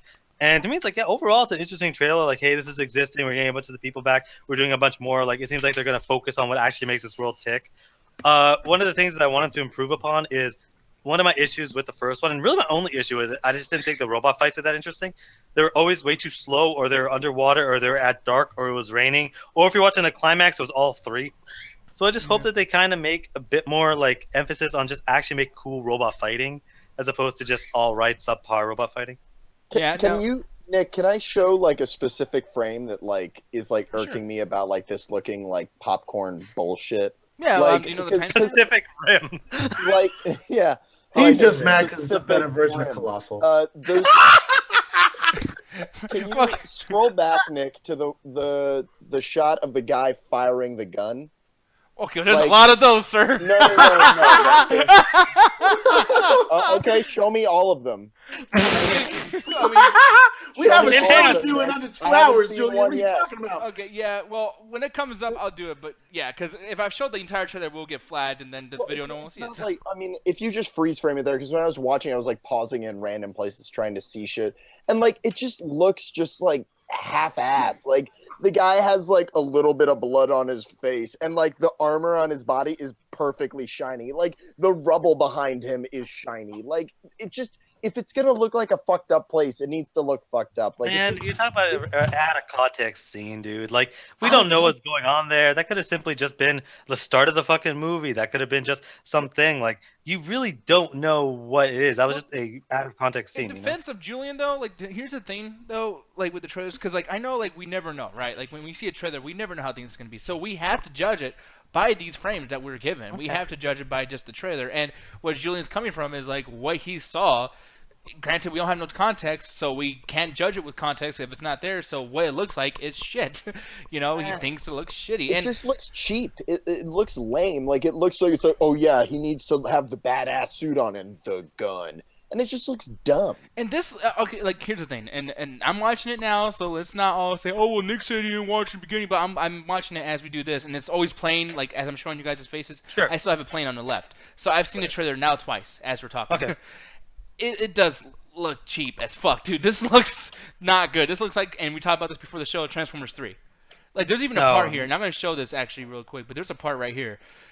This is literally that worm creature from Transformers 3, that big boss that chases Tyrese and everybody up the fucking building. Right there, Nick. Oh, yeah, he means, okay, so the right before, that's a cool shot. Yeah. That's the thing, it's like, when I was seeing the movie, it's like, there's one scene that I really liked, and you don't have to show it or anything, but one person has, like, this weird axe saw, and they're like, they do it, and they miss. And then all you see is inside the office building, motherfuckers are like, oh shit! Yeah, that shit was cool as fuck. That was great. I love that because it's like first movie though. Yeah, but but I like that they kept the people there. They made it seem like these motherfuckers are hitting buildings. People are going to be dying because of collateral damage, and not necessarily because they're in the fight. And it's just like, again, these are a lot of just action shots of like, oh man, this movie's getting so much action. But I'm curious to kind of see, like, focus on the world building. You didn't really do too much in the first one. You kind of just, hey, monsters are attacking, and Idris Elba's being awesome. So it's like, do more, do more this time around. There's more to it than that. The world has come together and ended all their bullshit to fight these monsters. But that's it though. Like, how? They why? snort lines of like their horns. Like, there's a world. Yeah, but that's it though. Like that. They can do this, but like talk about the underworld. Like actually have like something going on or more on foot. Now here's the issue I have with that, because I'm sick of, like, especially with Transformers or anything like that. They explain too much shit. Like, even at the end of Kong Skull Island, I love that fucking movie, but why the fuck do they have these badass pictures of all the monsters? Like, it was a big fucking mystery before, but then they're like, ooh, this guy's called King Ghidorah. Who? What? How do you know his name? Did the monsters go, that's King They probably Ghidorah? translated the language, and again, hey, what's up? They've always had, like, again, for Kong Skull Island, there's a bunch of images, and they're cave drawings, so it's like, who the fuck knows that these are real? But it's like, oh, we saw King Kong, so it's like, if King Kong's real, then we know other things are real. Yeah, but the thing is, like, even with, like, Cloverfield, like, especially at the end where the motherfucker gets, like, eaten, like, the cameraman, it's like, why would the monsters think about you? I like, and I know people don't like Godzilla 2014. But the thing is, what's cool is, like, I don't know what the fuck those creatures are going after him. I have no idea why this is happening. All I know is that there's a big motherfucker Godzilla. Yes, I don't know if he's a bad guy, hero, what, but shoot him, because he's knocking shit down. He's too fat. He's knocking down buildings. He's fucking a danger, man. Like, it's not cool. And then the other two monsters are in the fucking way killing. It's like, I don't want to know their cousin, that they pet dog, their fucking goldfish, their social security number. I don't care. I don't even want them to have names. Just fight, and I'll put the pieces together. I'll read the back of the DVD, whatever the fuck. I'll read the description on Netflix. Yeah, but you can have both. You can have a situation where they're fighting these cool monsters. Like, again, Pacific Rim 1 was chock full of robot fighting, but when there wasn't any robot fighting, it was a mildly interesting kind of, here's a look at the world, like the underground. Why are they posting fucking near nude pics of Idris Elba on the fucking chest? Oh yeah, no. I just Anyway, Jesus Christ. Okay. Again. All this stuff of they just talked about it and they just never elaborated. I'm not saying the whole movie should just be them elaborating, but just do a little bit more when there's not much robot fighting, because you can't have 2 hours straight of robot fighting, but you can have in between stuff, Yeah, I mean, I agree. The thing is, like, you and I have infinitely disagreed on the first Pacific Rim. I fucking really like that movie a lot. Sure. I don't love it. I know there's some things wrong with it. I know you don't like the comedy things. I know you don't like a lot of, like, oh, they're just fighting. But I think, like, in real life, like, there would be a guy who's kind of comedic and being a little bit stupid. Plus, it's supposed to be a fun movie. Fuck Charlie Day. Fuck Charlie Day in I fucking general. love Charlie Day. I'm sorry. He is the white Kevin Hart. Which is not bad. I actually like Kevin Hart, so I don't know what to tell you. Oh, okay. Never mind. I'm not with you anymore, Nick. He is just screaming and fucking acting crazy. Like, man, and there's sometimes he's not doing that. I think everyone looks at Kevin Hart and says, "Oh, but he's a loud black guy, so let's just call him the loud black guy and just let him fucking." Justin left. He's like, "Oh God, I'm not racist." Pew! No, but he's back. Goddamn. No, but how you doing, Justin? I'm not talking shit about you at all. No, but fucking Kevin Hart though, he's done some good shit where he's the straight man. For instance, that movie he did with Josh Gad, he was a straight man in that. The movie he did with fucking Will Ferrell, he was a straight man in that. Even the movie he did with The Rock, Central Intelligence, like he does yell later on in the movie and everything, but he's a straight man in that. I'm just saying, like, Kevin Hart, he can do good shit, y'all. Like, everyone wants to just fucking, loud Chris Tucker wannabe. No, he's not. He's fucking, Kevin Hart's actually a fucking actor. Yeah, he can. So can fucking Nicolas Cage, and he has a goddamn Oscar, but doesn't mean that's what they're paying him the big bucks for. Plus, too, if you actually watch stand-up comedy, Kevin Hart actually can have a brain. I mean, I'm sorry, but I've seen Chris Tucker stand-up. It's the worst fucking thing I've ever seen. Oh, he's not a real stand-up, man. How about Chris Tucker? No, but I'm just saying people, like, they compared it to, like, basically modern-day Chris Tucker, but he's not. Like, there's many guys. Chris Tucker's not super hilarious, my friend. Oh my God, no, Justin, I can take the people fucking with me over doing the black guy's voice. I don't think you can. I wouldn't do that for you. But I don't know, man. Like I said, I know we were talking about Kevin Hart. That's how great Kevin Hart is, by the way. We just start talking about He'll just him. show up in the movie. Fuck it. Yeah. And by the way, speaking of that, we're talking about black guys and being entertaining. John Boyega fucking sucks. I'm sorry, but they should have got Kevin Hart. I'm curious to see what he's like in the movie because I think he is actually good, but I don't know. Again, it's they're very too little for me here to judge about his acting. Yeah. Nick, have you not seen Attack the Block? Yeah, I saw pieces of it, and I didn't like his parts. I was just like, oh, this is good. I mean, the movie seems entertaining. I'm not gonna talk shit about the movie. Plus, I haven't watched the whole thing, so I shouldn't be talking shit anyways. But him He's in great, general, man. he didn't make me go like, ooh, I want to see more of him. I was like, oh yeah, there's a guy. He's not the That's worst. what I thought. I was like, man, I hope I see more of that guy. Like, I'm so stoked that he's in Star Wars. Like, I love that he's blown up. I think he's a great actor. Yeah, no, so I don't know, but Allie, I see that you're unmuted now, and hopefully you're not still watching naked dudes and everything. No. No, look at the chat. Can you just tell me it's on Hardy, man? By the way, Hey, too. most of those are Josh's, okay? Well, so... Josh is a little gay. He's fruity in the booty. Oh yeah, he is. Yeah, just a little bit. Have you heard that list of his? Like, yeah, that is gay. But on top of that, too, everybody, just really quick, I'll put this on my face so no one else looks bad. That's what she said. If you guys make fun of Gary Egan, don't do the same shit he does, okay? Because I have Gary Egan on ignore, and everyone's being just as weird, but with dudes. I'm just saying, like, give Gary Egan a break now. All right, goddammit. Leave him alone. Yeah. Like, I'm always gonna post some nasty pictures, Nick. because I Leave did the this chat. shit. Gary, Fuck Corey! Police for life! No, because I ignored him on request of the Toasties, but like usually, Toasties are a little full of shit because y'all, it's a favoritism. So everyone be cool with Gary because he will be back next week in the chat. Sorry, Alan. But yeah, because and I actually kind of like Gary, even though he's fucking weird. I actually really like Gary a lot. Anyways, I know I want you to fuck me. Ah! No, but anyway, sorry. Oh boy. God, dude. I got a bell grounder for you!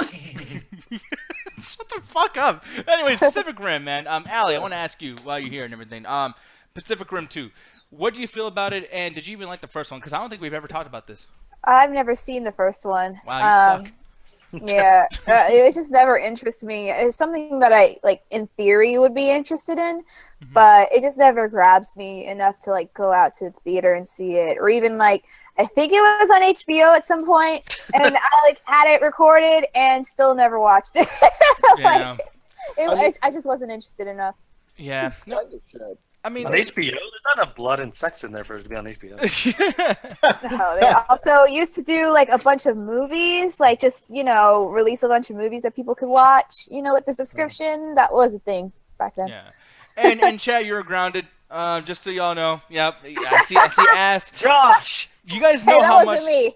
That No, wasn't me. no, I know All that. right, Josh. So that Hey, was Josh ass is just as bad. I expect that from Adrian, not from you. No, but that's the thing. Like, I've been dying to see some titties while I'm doing a show. That would really keep me awake and everything. And I can't see titties. And now I gotta watch a dude's ass. Now, fuck y'all. Y'all grounded. Until I can see some titties in there, y'all grounded. No, Don't but, tell him that. Well, we can't. So Hold on, my mind just clicked. What did he just ask for? He I literally want just said titties. post tits in the chat. I didn't Man, say fuck that. what he said. Fuck what he said. Y'all gonna get banned by me if y'all do that shit. No, for real, though. Like, seriously, I will start ignoring people on the thing, y'all. So you can't be doing that because it's not allowed. No ass, no I was titties, just on no the vagina. train of the MCA just going along, then he just said some shit. I was like, ah, what? Yeah, gotcha hit me with the seatbelt. Don't you ever bring up nudity again. Hey, Ganja even did the rules, y'all. What the fuck? No nudity. You No. do the rules every 10 minutes. Fuck it. Exactly. No, but yeah, like I said, and by the way, I really like how they're trying to sell us as these new fucking shoes. That's badass. The Pacific Rim shoes. Hell yeah. No, man. I don't know, man. The kaiju look kind of cheaply made. I don't like the way the shit looks. And to be quite honest, with this whole big movie monster thing, like I'm just waiting for like the main like companies doing this shit because when I say Colossal, I'm sorry, Justin, sorry, Julian, sorry guys, that shit killed me with giant movie monsters. I'm like, fuck this. No, You're come not on, the that's a only bad, one. that's a terrible one. But again, like I'm pretty sure that Lionsgate owns Pacific Rim, so it's just like the after teaser for this movie literally needs to be like them connecting them to the fucking giant monsters. Pacific Rim and Kong trying to take out Godzilla would be great.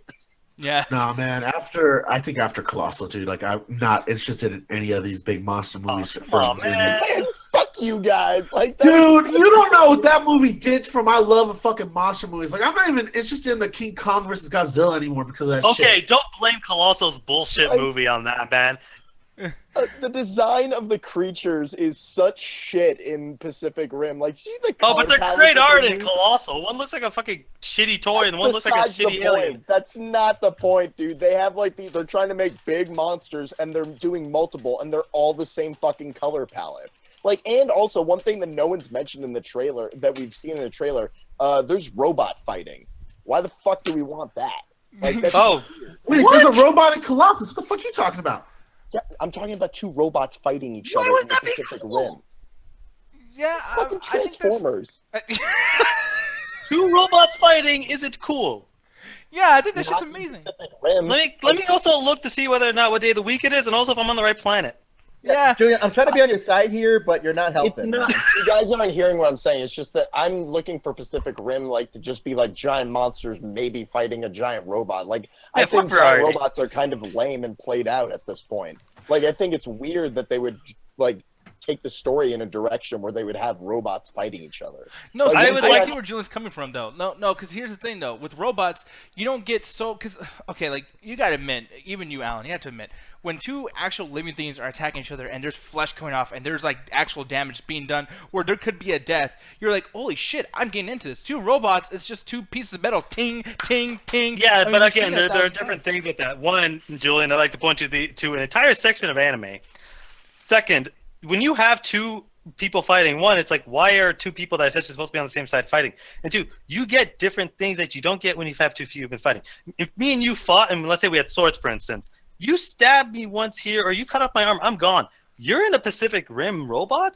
I lose an arm, I'm still able to fight. I'm still able to do some cool moves. Maybe maybe I'm backing up. Maybe I'm going in a little bit closer. Like, you get to actually have different kinds of fighting, and maybe just straight up martial arts. Because when you're Okay. fighting a giant monster, you're just punching it a bunch of times. You're Let fighting me another rephrase robot, this. you could be I doing like think that- parries I and think- blocks and shit. I think plot-wise, I think that it's going to ruin the movie. Like, I think Nah, that that's man. going to be the death of the movie. Like, what's going to be the fucking reasoning for them fighting each other? There's giant monsters, you dumb shits. Like, stop fighting each other. And you it's dumb not as robot. invasive too, because for one, other than Transformers and stealing Transformers' gimmick or whatever the fuck, like it being aliens and this other weird type of species shit invading our fucking world that we don't know anything about, by the way, that's something that's totally new to us, and we're like, holy shit, we're gonna fight these things. That's cool. Nick, But being They're from robots, the bottom of the ocean, Nick. They're fish. You will call these kaiju fish. well, whatever the fuck, I don't know. Anyway, Okay. continue your But what point. what I'm saying though is like, because Gears of War kind of does this too, where the locusts live underneath us, right? Like Gears of War did that, and this shit was cool.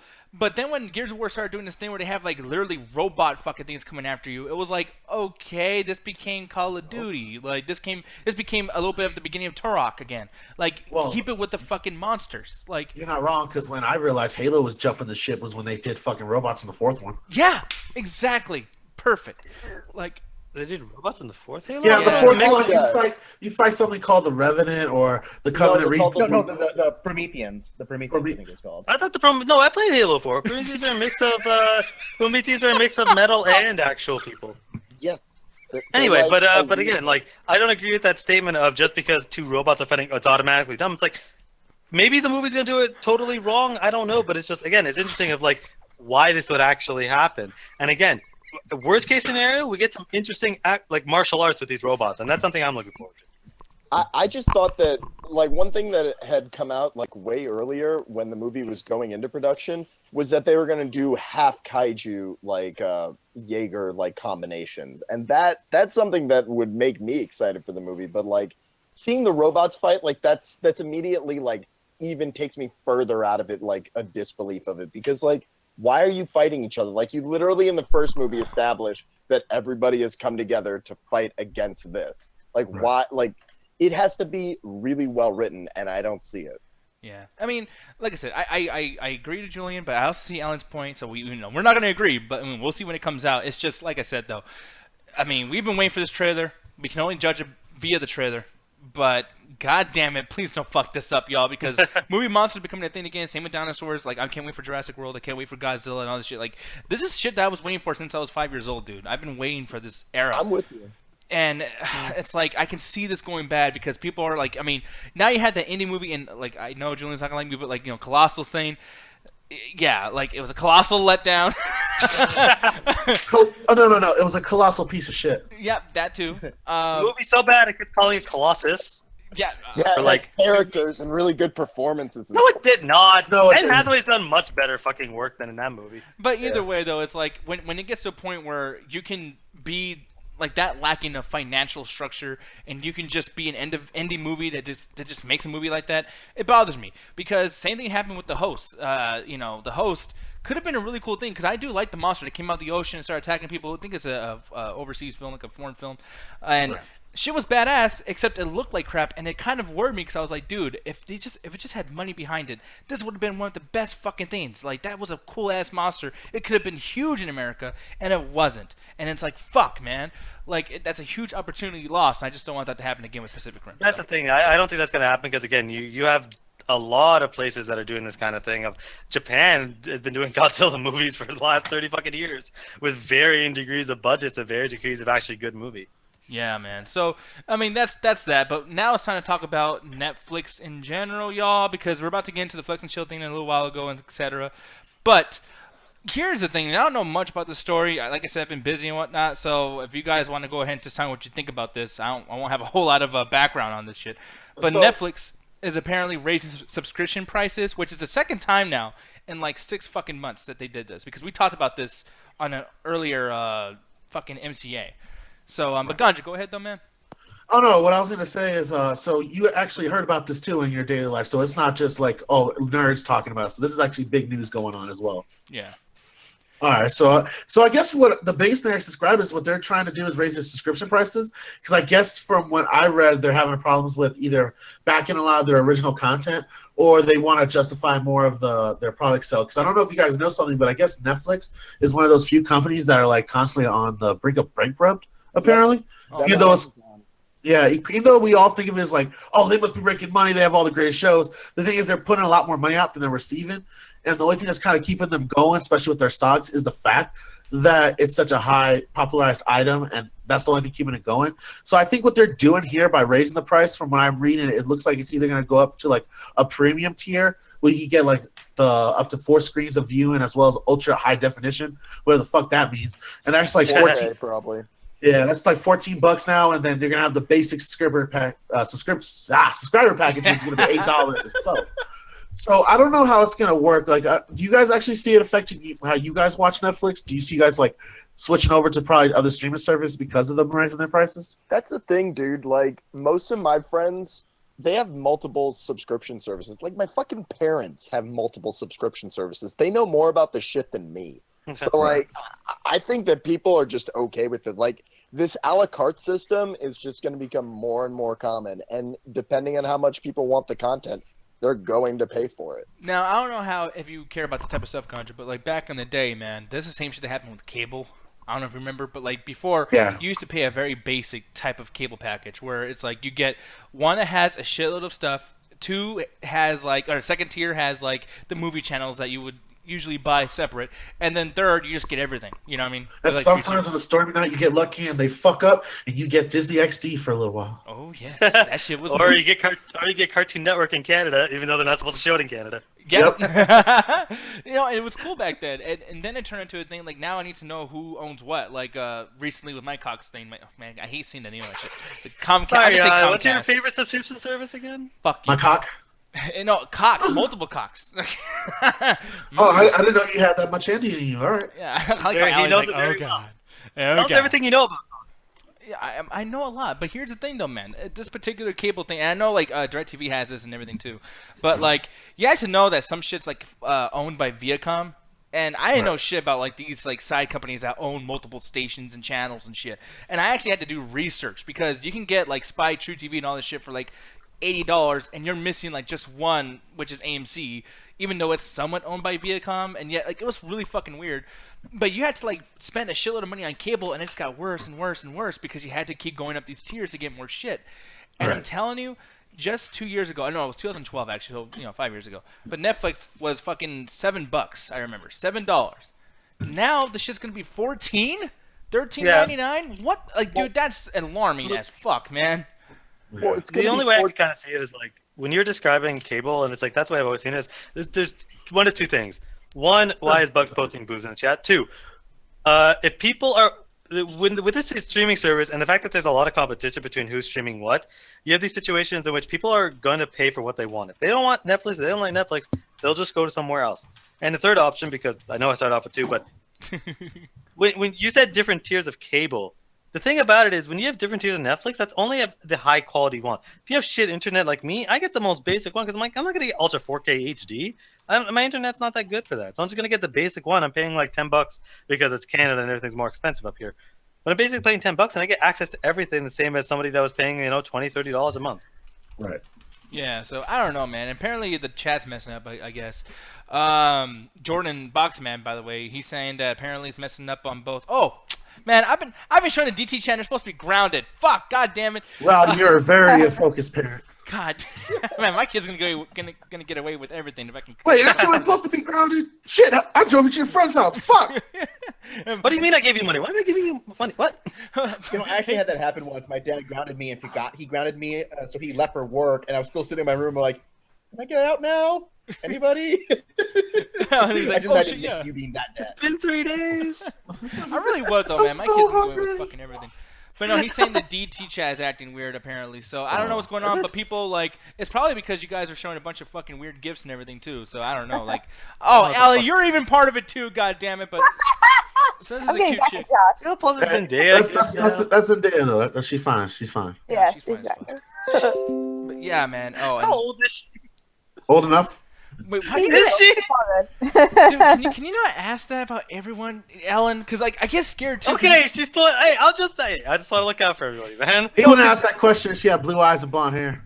No, because let me explain why. No, let me explain why that's bad. The way Ellen so everyone understands too. Oh, it's bad to be sure. And maybe this can be a life advice too, so people don't do this in the future. Because if you ask first, man, how old is she? We know that you want to fuck her. So if someone says, oh, well, she's like 16, that doesn't change that you want to fuck her. So just say she's hot, and and they say, oh, she's young. Shut the fuck up. What I should have done. Yeah, or just be That's always a viable option. Shut the fuck up. yeah. What the fuck's my PR agent 90? They're gonna yell at him. And by the way, Josh is wrong. She's not 20 years old, dude. I actually 21. looked because. Oh, damn. I checked. Dang, why? Wait. Before you say anything, let's move on to the next segment. You say this. Before I further incriminate myself. Wow. Last Holy week he shit. defended incest. The week before that he Jesus. defended some other fucked up shit. Oh boy. No. So next week I can't wait. He's gonna defend diabetes. No, but here's the thing though, man, because over here, and I'm going to show these things that we got up for the Google Docs and everything. So over here it says why Netflix is raising subscription prices, right? And it has this whole article, and I'm going to scroll down really quick. Look at this. Well, if we can show it. Yeah, all this article, all this writing to explain why.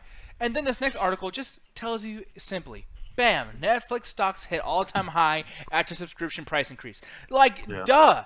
Why What do you mean? fuck was that a That's usually question? the opposite. Wait, no.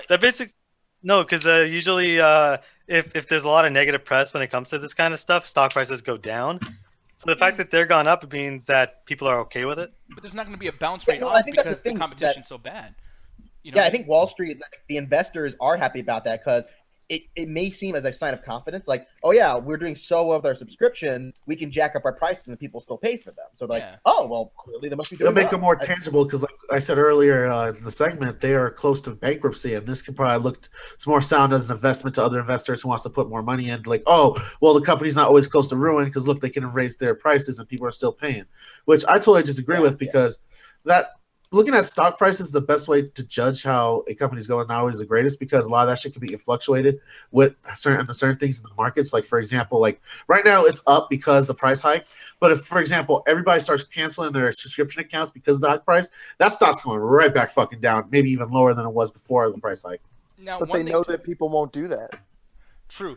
And I was about to say that too, but then on top of that too, what Ganja was saying, and this is the thing that I was kind of scared of as well, because even Julian, you said, dude, my parents know more about this shit than I do. And, even my mom knows nothing about the internet, and she knows her Netflix shit, But she is at peace with the whole thing because I'm over there hooking up fucking wired, Ethernet cords and shit through, 2 fucking rooms and the whole thing. I'm making this shit easy for her because I give a fuck. But I'm telling you though, when they're saying oh, we're gonna give you super high quality, ultra HD, fucking, you're gonna be in the movie, a bunch of shit like that. You're gonna need good internet. And I'm telling you, dude, the further this shit goes up, the more people are gonna have to pay for cable or for faster internet.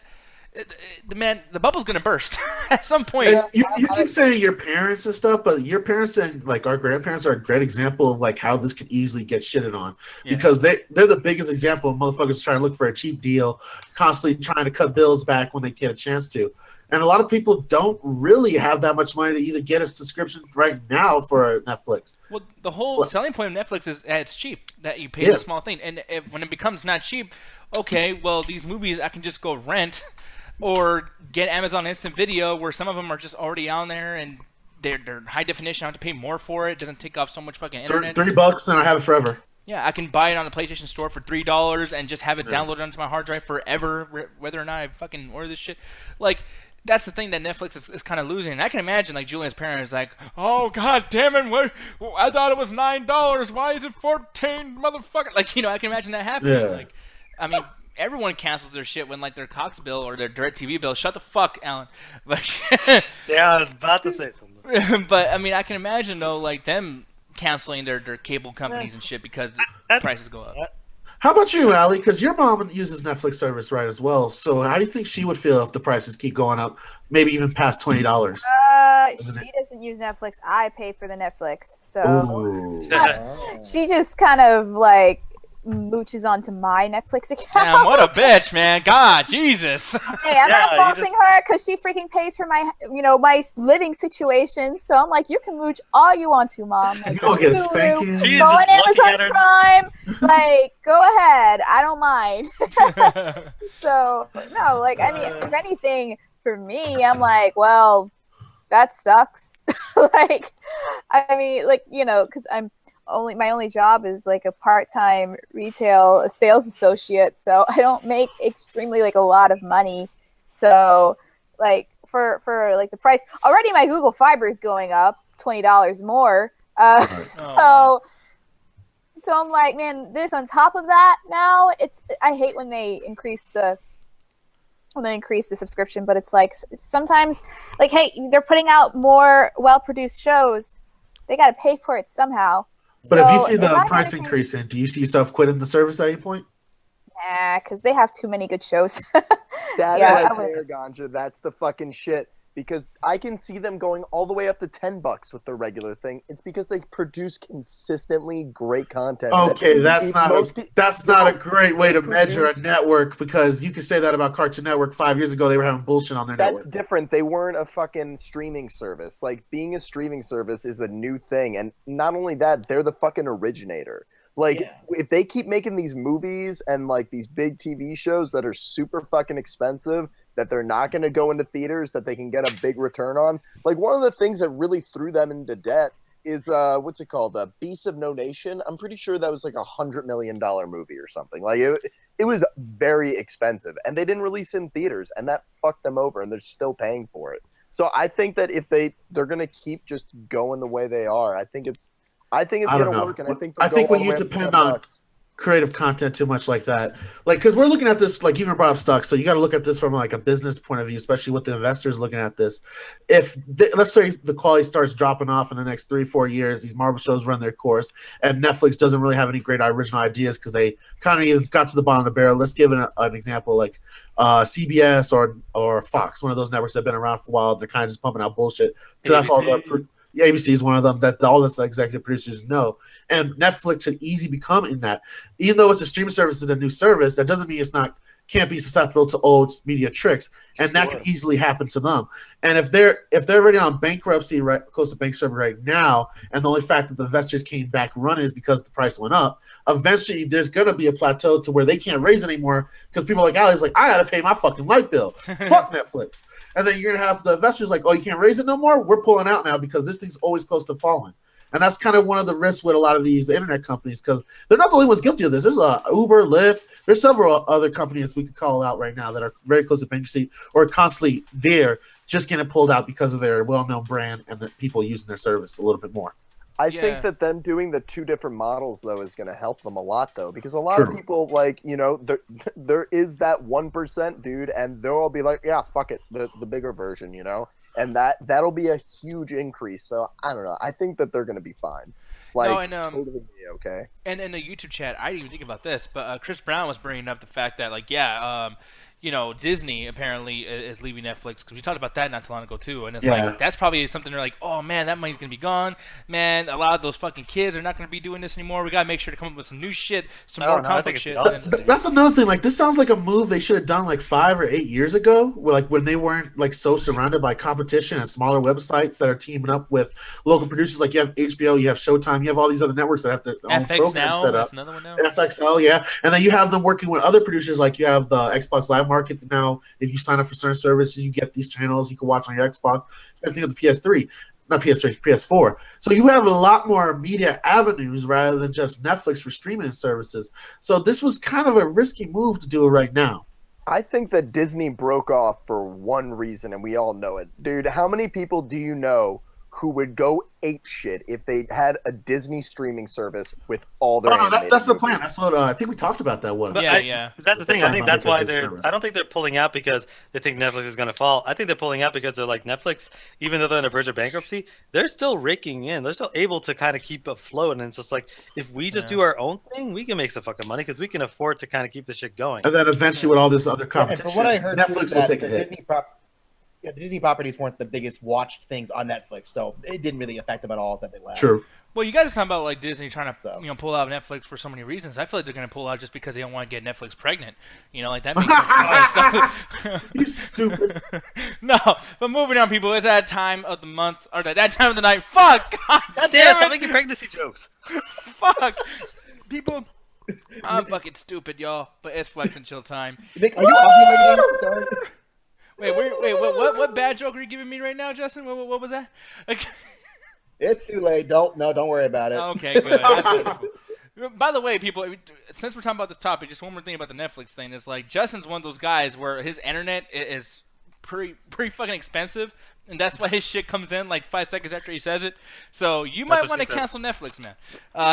But yeah, seriously. But yo, people, this is an obvious thing. Everyone knows what we're gonna talk about. I'm not gonna talk about it because I didn't see this shit. But I'm curious, Justin, with Blade Runner 2049, before the show started, you said something that somebody didn't like this in the MCA crew. Who was that? You know what? I'm not going to just presume that they didn't like it, because am I going through well enough? Nope. Yes. Nope, not at all. You're in a picture. It's working fine, Jake. Motherfucker's like Cuphead right now. He's in constant motion. Yeah. Well, maybe. It was fine. Maybe I this could would be understand him. Okay, so anyway, I think somebody here disliked it. I thought I saw a Facebook post. I don't want to call them out because I want them to explain themselves. Oh no, you'll just call me out on Facebook. Okay. Yep. There we go. I mean, it was pretty obvious who we were talking about. I was just trying to help you steer you in that direction, but it's all right. So, Alan. Yeah, well, because also, again, Alan, not surprised, but I didn't watch the fucking movie. Oh my God! Why did somebody say that I talk shit about it? Well, who else? I thought you were talking about It me. wasn't you. Yeah, It was I Allie. only said It's Allie, good I'm things. kidding. Oh, okay. Well, damn. I thought it's not a negative thing for Allie, so yeah, that's what I was saying. Okay. Not you, Alan. Sorry. Okay, I heard Al. Okay. Well, Man, listen- you'll leave it Can I close. criticize a movie but like still like it? I mean, Okay. I didn't say I didn't. I said it was interesting. Does interesting mean bad? I didn't. No, okay. I didn't know if that was automatically a bad thing to say. No, But- I saw a cursory glance of it, so I thought that you disliked it more than you actually did. So. No. I mean, boy. like, I don't think it's. I don't think it's not my favorite movie of the year that I've seen so far. Dang. Okay, y'all. Okay. I'll mute myself. I'm sorry. I'm fucking dying. Allie, I'm such a fan of you right now. Oh my god. No. No, okay, I'm sorry. Okay. I thought that the beginning, like, very much on par with what Corey and Martin said about the first part being extremely slow and a lot of parts being unnecessary. It's like we already kind of know what this world is about if we've seen the first one. And so I just felt like they were doing unnecessary world building for a world that we're already familiar with. And it was just a lot of dead space, and I feel, in a way, like there's kind of like a lag, and I was kind of bored. My mom kind of started falling asleep next to me, And then like something would happen, like when something finally happened, that's when it caught her interest. But it takes a good hour into the film to really get something concrete and interesting. I mean, like, hey, visuals are amazing. And definitely, I think this is going to be up for a lot of awards, technically. And, like, definitely you should see this in IMAX because, holy crap, the sound was so good. Like, Oh yeah. yeah, it was amazing. And it fills up the whole screen. I don't know if this was actually shot all in IMAX or not, but it feels like it was. But yeah, it's just, it's a very, like, this, it's not very, like, there's not a lot of emotion. And that can definitely throw people off. You don't really get that. Yeah. No offense or anything, but or not to like interrupt or anything, but because I don't want to be Justin, you'll whoop my fucking ass. But but no, like when you say no emotion, though, do you feel like that's almost like a good thing about it because these are robots and these are like like basically androids, kind of like aliens, so. Exactly. Yeah, I don't really fault them for not having emotion because the main person you're following is a synthetic, or I'm sorry, what's the proper term? I'm African American. I'm having a brain fart here. I know it usually the name is, but I just can't think of it. But they're robots. It's the replicants. Replicant. Thank you. Ganja, say something real quick. Hi. Okay, no, I thought your shit was muted. My bad. Sorry about that. Hey. No, but go ahead, Allie. No, Yeah, and they tell you right off the bat, so it's not really spoiling anything. But yeah, so I get why the main character is kind of like, he doesn't really show a lot of emotion, kind of gets on with his life. And as the movie goes along, you start to sympathize with him more and you start to see him opening up more. So it's earned. But yeah, it's just that getting through the first part can kind of be a little bit of a chore. But like I said, when the story really starts picking up and there are more questions and you start getting the answers, you're like, oh crap, okay. And it kind of threw me for a loop. I thought the movie was going in a certain direction, and then it actually went in an opposite direction. So I was happy that it wasn't predictable. But yeah, it's just, if you're a person who likes Star Wars, if you like the J.J. Abrams Star Trek, or you're expecting some sort of like fast-paced action movie, it's not that at all. It's much more like intellectual. It's much more like Arrival, which is the director's. Yeah. Well, that's good. If it's like Arrival, because Arrival, I really enjoyed that movie. Yeah, that was fucking amazing. Yeah, it's still too freaking long though. It's like almost 3 hours, and I'm just like, you did not need to be 3 hours. Like he's just being three. Yeah, that's the Christopher Nolan movie was. It is like Christopher Nolan or Peter Jackson. It's just like you did not need to be this long. There's no reason. The first hour could have been cut into 30 minutes. There's just there's no reason for it to be as long as it was, except for like I guess setting up atmosphere. But yeah. Know, Ellie, you say that the world was built, and granted, I haven't seen it, but there's like 40 years that have gone by from like the first film, and I know I haven't seen it, but like I feel like there's some things have changed, and like they need to establish those things. Sure, I get it. I haven't seen it though. I get it. Yeah, I get what you're saying, and you're right, but they do it way too long here.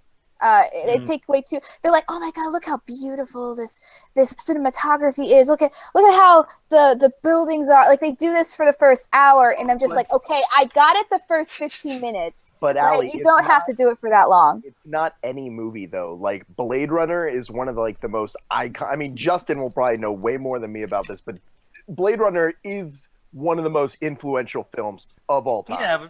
Is it really? Because most people don't even know what it freaking is, except for very small niche people.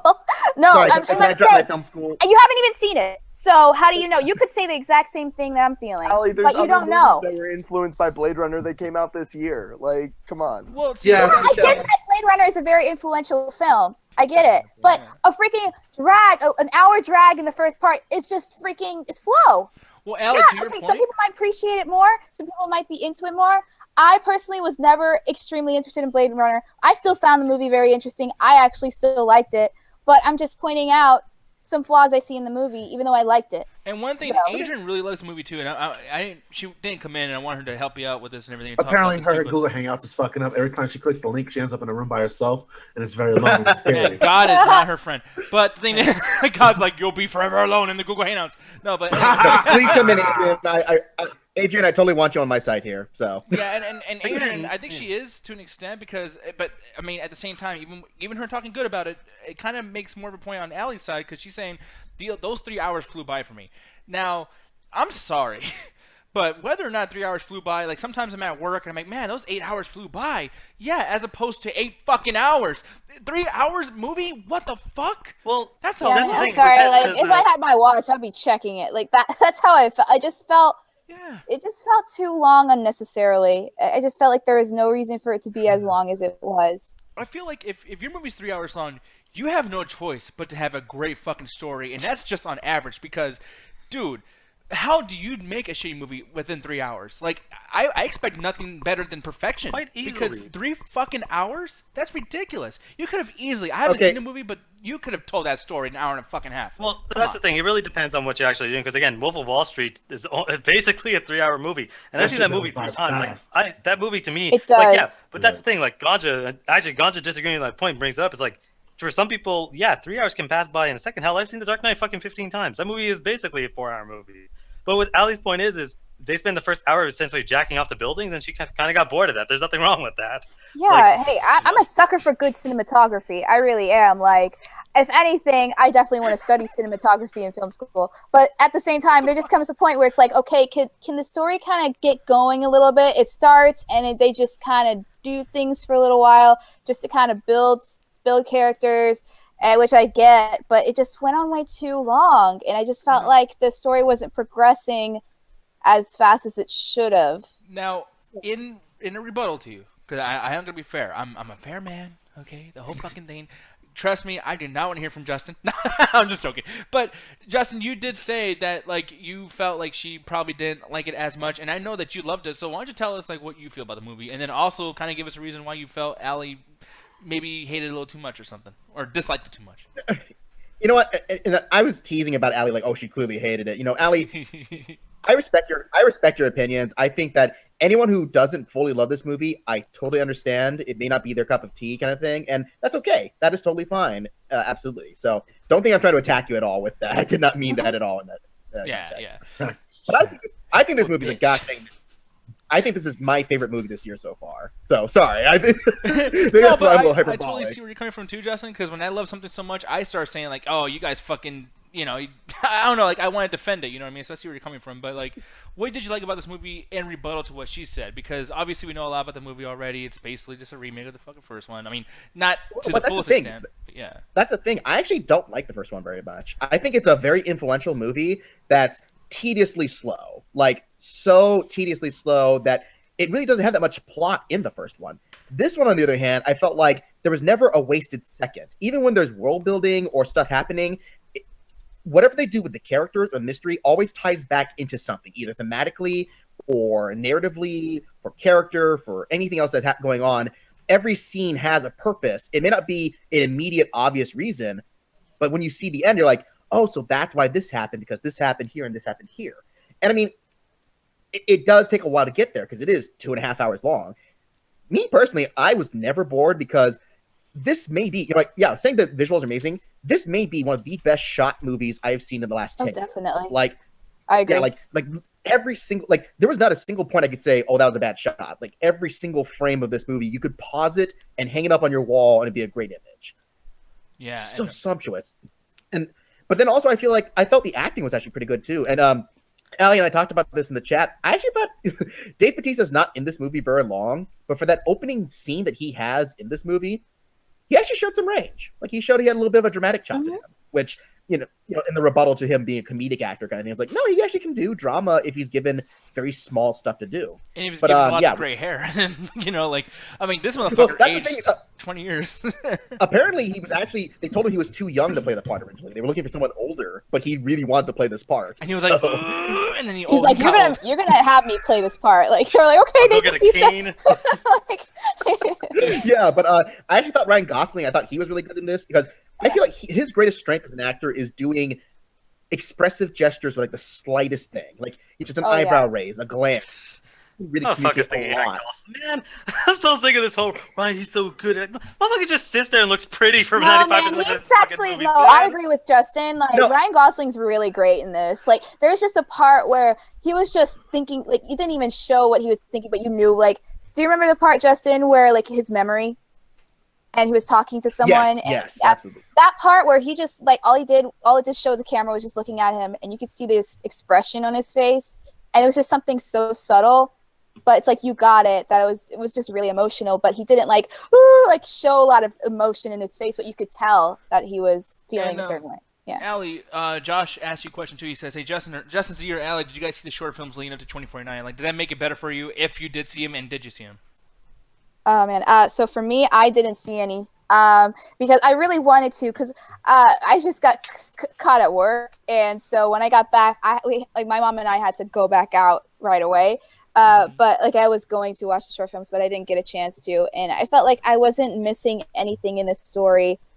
Maybe like apparently there's a short with Dave Bautista's character, probably would have added a little bit of something extra to that storyline, but otherwise I understood the movie perfectly fine without seeing the shorts, although I think the shorts will definitely help you enhance the experience. Okay, now really quick. I totally agree with the experience. Yeah, no, but we're gonna, but we are gonna move on. A whole lot of riddling.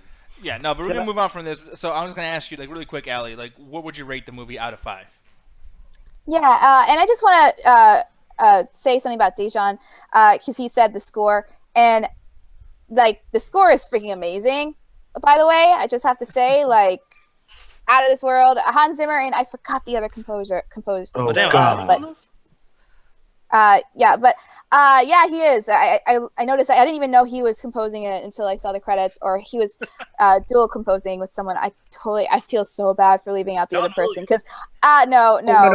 His name is Benjamin Wolfish. That's his name. Thank you, because I feel so bad every time someone says, "Oh my God, Hans Zimmer did The Dark Knight." It's like he did it with James Newton Howard. Like, give the dude some credit. I feel so bad every time someone leaves it. Oh God! I'll do the fucking score for this. I'm in theaters already, man.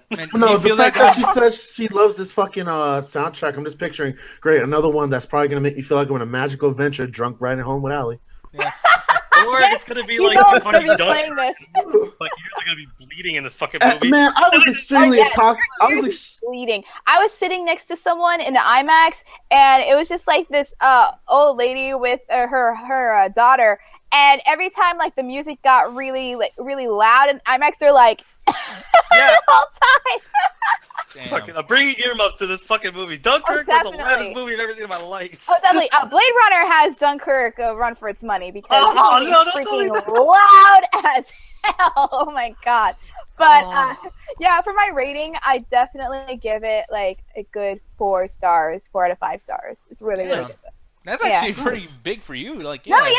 I'm telling you, like, I actually really liked it. I liked how smart and intellectual it was. That freaking first hour really kind of ruined it a little bit for me, but like I still would definitely want to see this again just for the visuals alone. Like I usually don't honestly think about visuals a lot in movies in a way. Like when I think about, oh my God, how is this set? How is this like particular scene lit? Because I'm just seeing how like the shadows are. I never think about that. I know, gotcha. I never think about that, but I thought about that with this film, and I was like, whoa. So Allie, just as a technical aspect, I will probably watch this movie a lot of times just to see like how they did certain things. It's because, Allie, most movies, like, again, I haven't seen this, but I know that a lot of the shit in this movie was practical, and most movies don't do practical shit, and I can see shit in the trailer where I'm like, oh my God, look at those colors, look at those lights.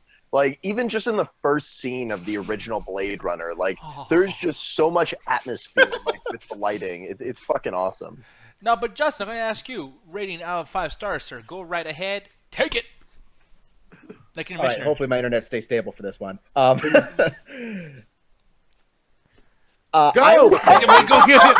light, motherfucker! Drive, motherfucker, drive! No, he's like a taxi cab driver. He's trying to get the money thing to go up and shit. Like, no, but go ahead. No, Justin, go ahead though. Okay. Yeah. Okay, sorry. No, that's all good. I will say I really have, me, I am hard to please because I'm Mr. Nitpicky on a lot of things. This movie is a masterpiece. This is a 5 out of 5 movie. Damn. Like, I have no complaints of this movie. Like, even parts where I thought, like, okay, even like the only thing I could say, it's not even a negative. Jared Leto in this one, I thought he was maybe a little over the top, but he's only in it for like 7 minutes at most. Who, by the way? Because your shit fucked up. Jared Leto. So, Jared Leto. Sorry. Oh, okay. Yeah. Damn. Yeah, but otherwise, like, I think this movie is intellectually stimulating. It's really, really beautiful to look at. It's really entertaining. Just, yeah, absolutely, totally worth your time. Yeah. So now let's talk about something. I mean, like those are the things people like. Yes, Blade Runner's a shit. It's amazing. But we gotta talk about something that we all watched together. Ganja. Allie, Allen. Yo. How did it feel, Nick, I was that there also. we all got to collectively watch a Stephen King movie that was good? That's not it. Man, for We all one, got it to watch wasn't it. good. How about this? We all got together to watch a movie that was good. Usually we watch bullshit. Very true. Yeah, true. But no, this fucking movie, man, Gerald's Game. I have not felt so fucking like this movie. I could not sleep that night.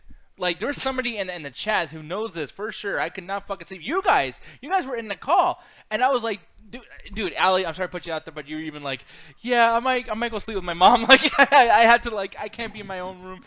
Oh man, yeah. Yeah. It So- disturbed me. The more I thought about it, the more I was just creeped out. Yeah, Right. man. And here's the thing. So obviously it's from Stephen King. I don't know who directed this movie though. That's the one thing. Do you guys know at all? I look it up actually for do you. not know any clue. Oh, wait, who is it? I have no clue unless that's the director's name. I would like to assume I have no because clue. I would like to be able to call somebody Mr. Clue in my life because that'd be awesome. No, but here it is. It is Mike Flanagan. I'm not sure if he's made anything recently. Yeah, but no. He's the guy that made the Ouija movie, and wow, he's made nothing but Ooh. bullshit. Holy shit! Yeah. Wait, was it the second Ouija movie? Because that's supposed to be It pretty says good. Origin of Evil. Yeah, I that's think like. that that was- the second one. Okay, Uh, so it's he's made, supposed to be good. he's made some stuff. No, Okay, see, so- here. He has a track record bringing back some good shit that looks a little bit not so good. And this kind of counts because this was the book, Gerald's Game, and I read this when I was a kid, and certain things were a little bit different back then. I'm not gonna say what it was because it's been so long. I might get shit wrong, and I don't want to sound like I'm full of shit because some nerd will be in here and be like, "Nick, it didn't go down like that, man." Whole fucking thing. So I don't want to make a lot of references to books, so we're not gonna be talking about the book at all. Well, let me put all the notes that I made for the book and the comparisons out the way. Put that right in the trash can. So much for that idea. No, because I was going to do that, and I was like, you know what, dude, like, we're going to get something wrong here, and I don't want to be, like, whatever the fuck, Sure. But just read the book. The book is actually really fucking good, just like any Stephen King book. I fucking love Stephen King, dude. I fucking love this man. His movies are shit, though. Like, Man, so- have the you not Alan Moore seen it? syndrome. yeah. Well, that new one, I'm sure people kind of change things around. It's probably not like Stephen King's, version of it.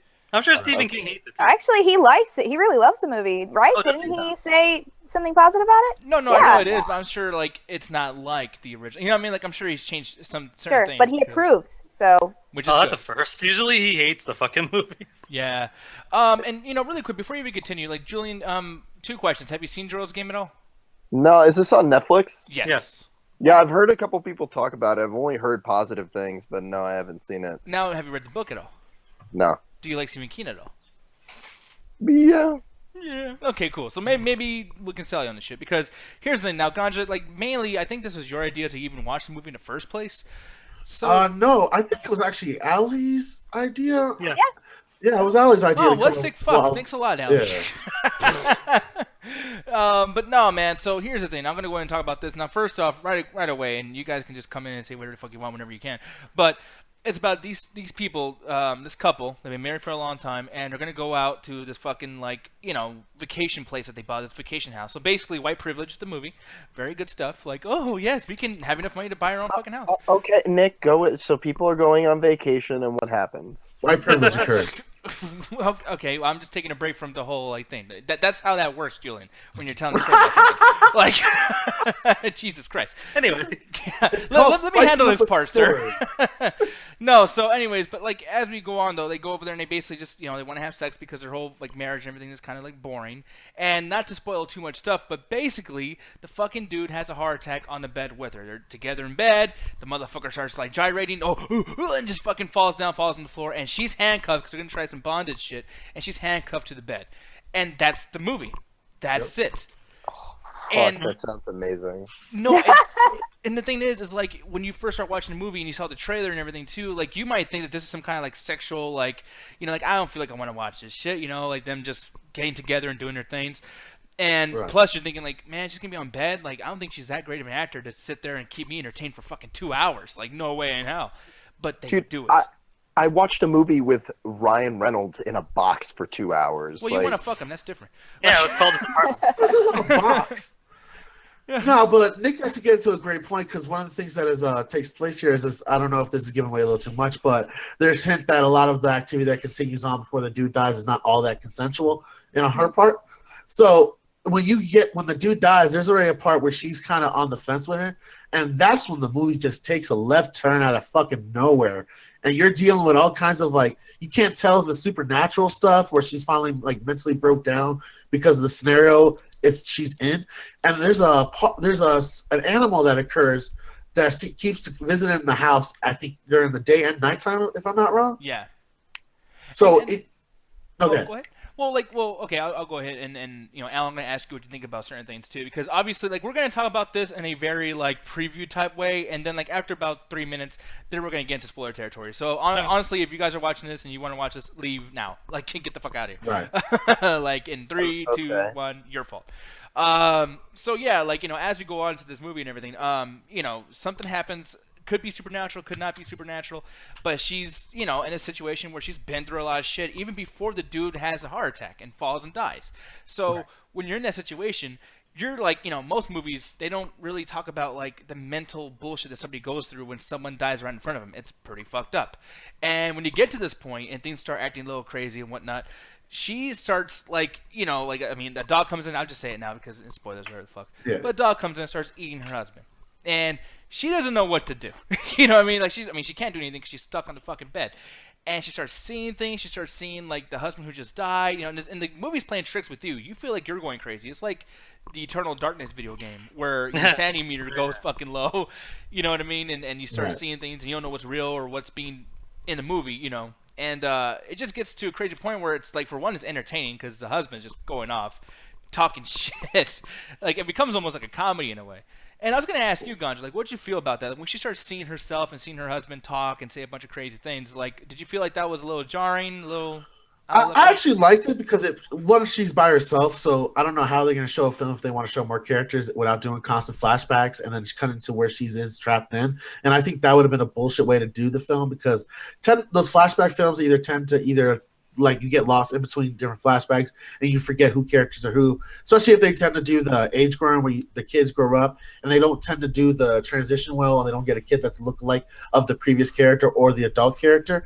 So it kind of just throws you and it's a little bit jarring. Dunkirk had that similar situation where you couldn't tell where the time concept was.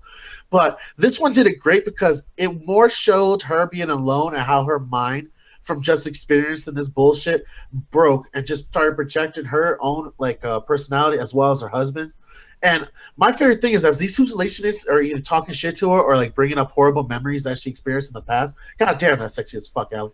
But as she's bringing horrible memories up in the past, she's also kind of helping her to a certain extent. So it's the hallucination is violent towards her, not in a sense of physical, but with her verbal talk and to the husband. But it's also helpful because she also gives her a lot of abilities to survive throughout the film. I'm not going to go into detail how she does it, but she does need to survive because I think it's 2 or 3 days she's trapped in the house. Yeah. So she has some scenarios that she has to go through in order to stay alive.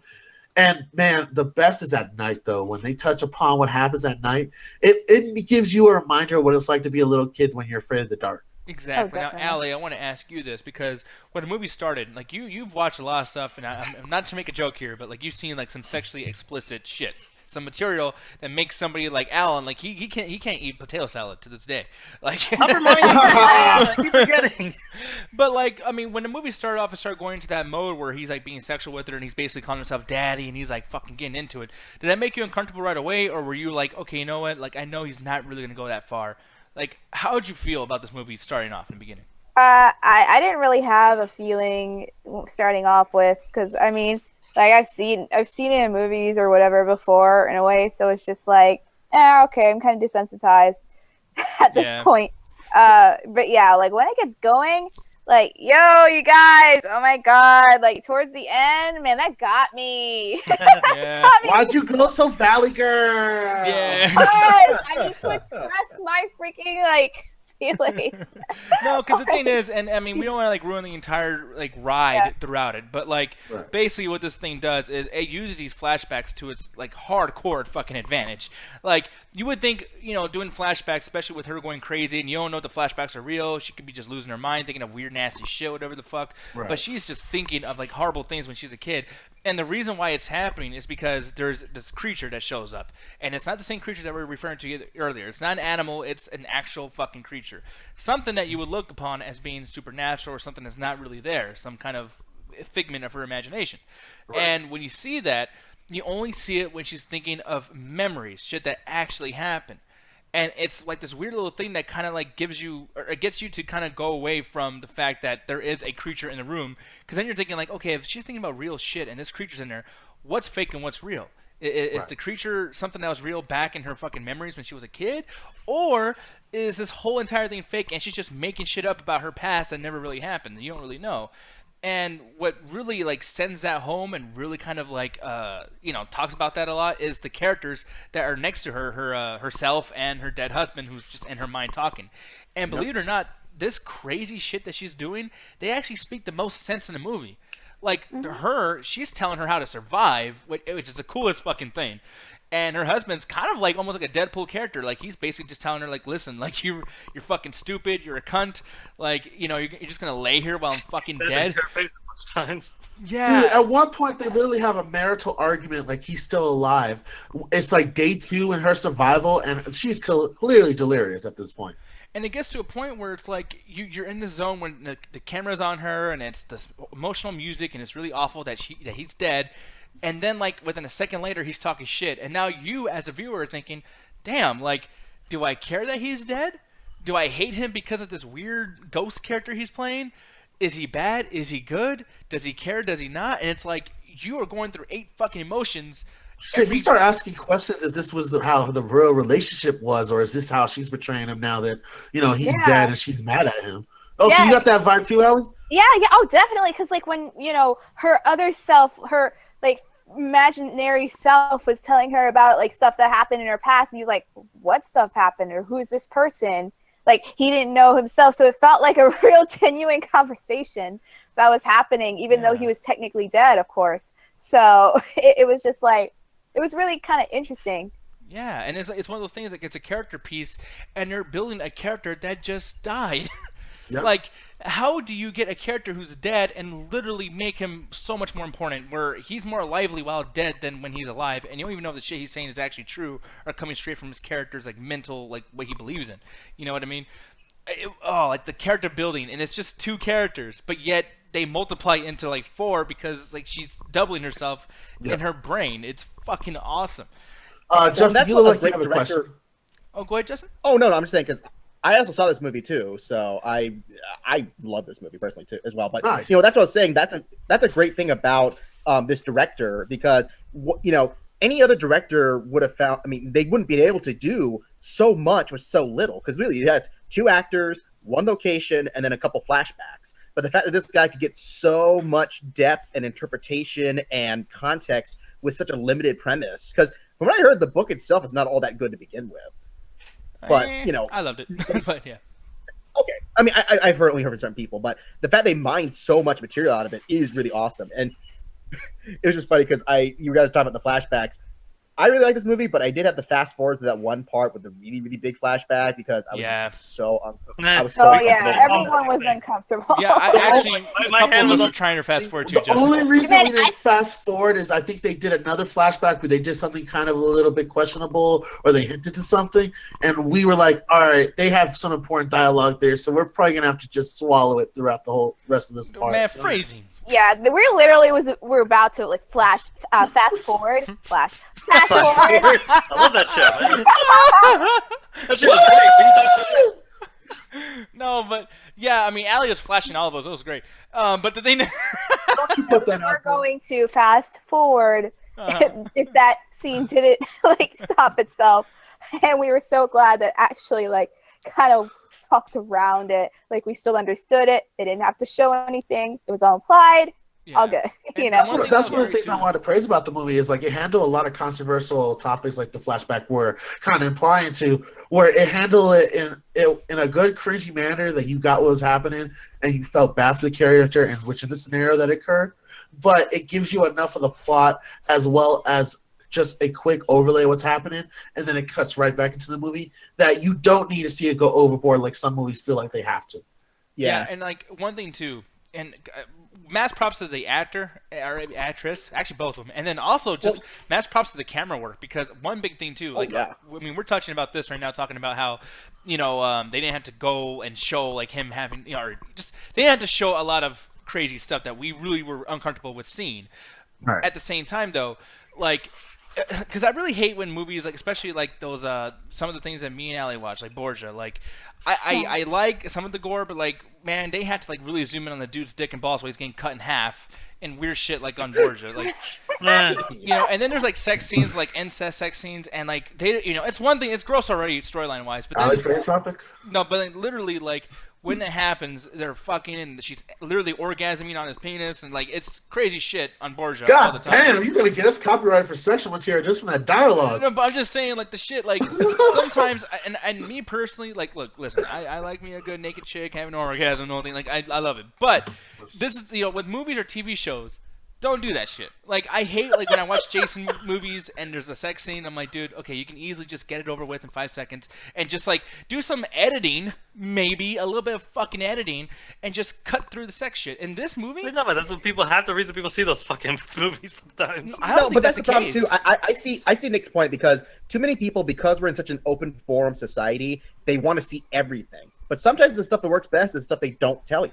And I think this movie, like you're probably saying, Nick, this movie does a great job hinting just enough without showing you everything. Exactly. Like for instance, I'm going to show you a spot right here really quick. No. But they show, the hand, right? You don't see his body. You see her screaming.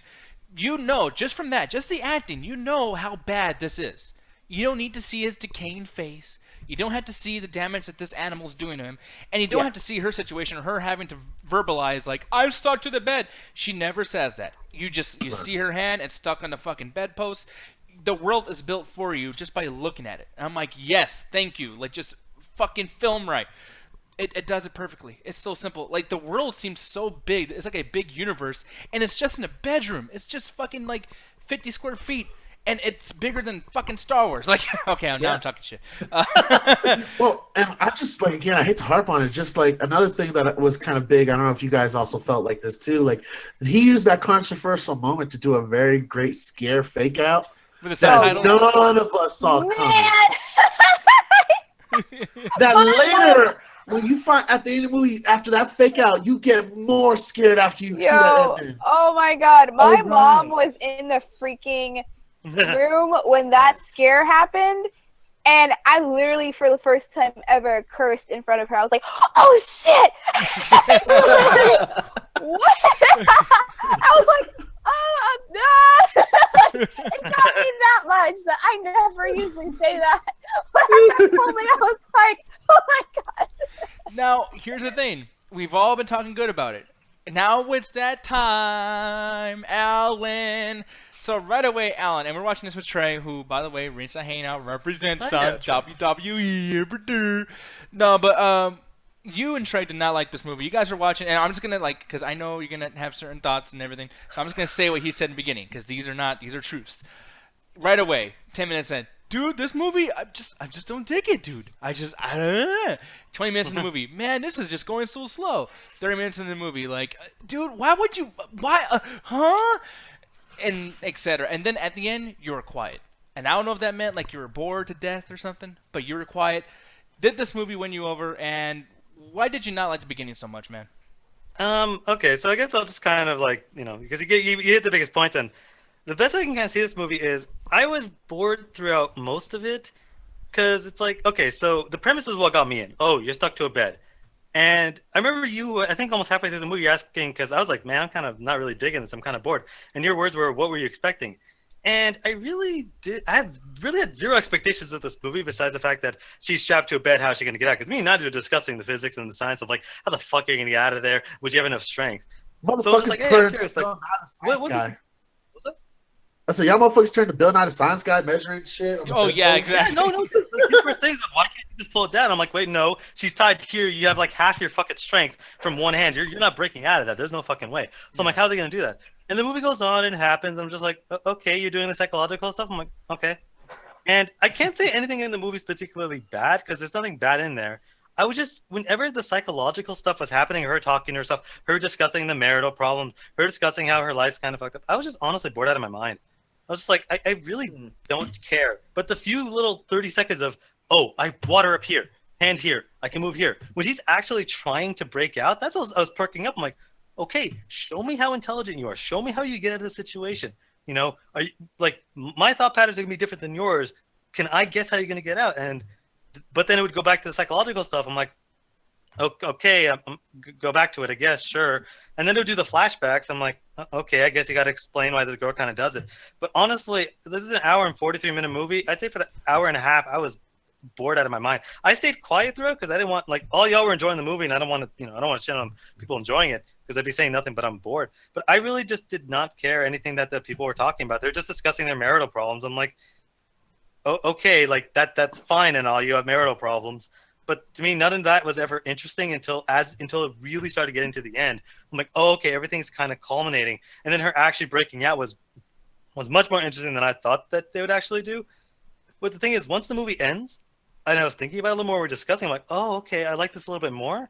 Just because I like the kind of the real psychological fuck up of you don't know what's real or not. But I felt that really only happened near the end when you started to really get everything. Because until then, it's just a bunch of random stuff that I didn't feel it connected. Yeah. So once the movie ends, I was thinking about it. I'm like, oh, okay, that's actually a little bit, but I was not digging this movie from start to finish. There's a few little scenes. The scene which actually, the ending scene was really interesting to me. But I think most of this movie, I was kind of almost bored to tears. Yeah. Now, here's the thing. To defend you, I'm not playing devil's advocate either because I totally get what you're coming from. Like, yeah, this movie has a thing where like it does this weird eclipse thing, and you're supposed to put the pieces together. And I don't like that movies and video games too, because I always say this about Black Ops Zombies, and I always say this about fucking like the Marvel movies and things like that, where you have to put the pieces of the puzzle together. I gotta be a comic book fan and a fucking super enthusiast to understand these ridiculous canons that they just want to eliminate every time they make a new movie. This kind of does that too. Like, you have to wait till you get to the very end to really understand why they're even bringing up this eclipse thing over here. And then by the time you actually find out, you're like, oh, well, it's just symbolism. It's not, that has nothing to do with anything. Yeah, it's like, man, like that kind of sucks. And I know people are bitching about Mother a lot, and I don't know if you've seen that yet, Justin, like maybe, no, nothing. No, I haven't seen Mother yet. So okay. You say the eclipse was symbolism, but it was really practical. It was part of a real crucial memory of the character. So yeah.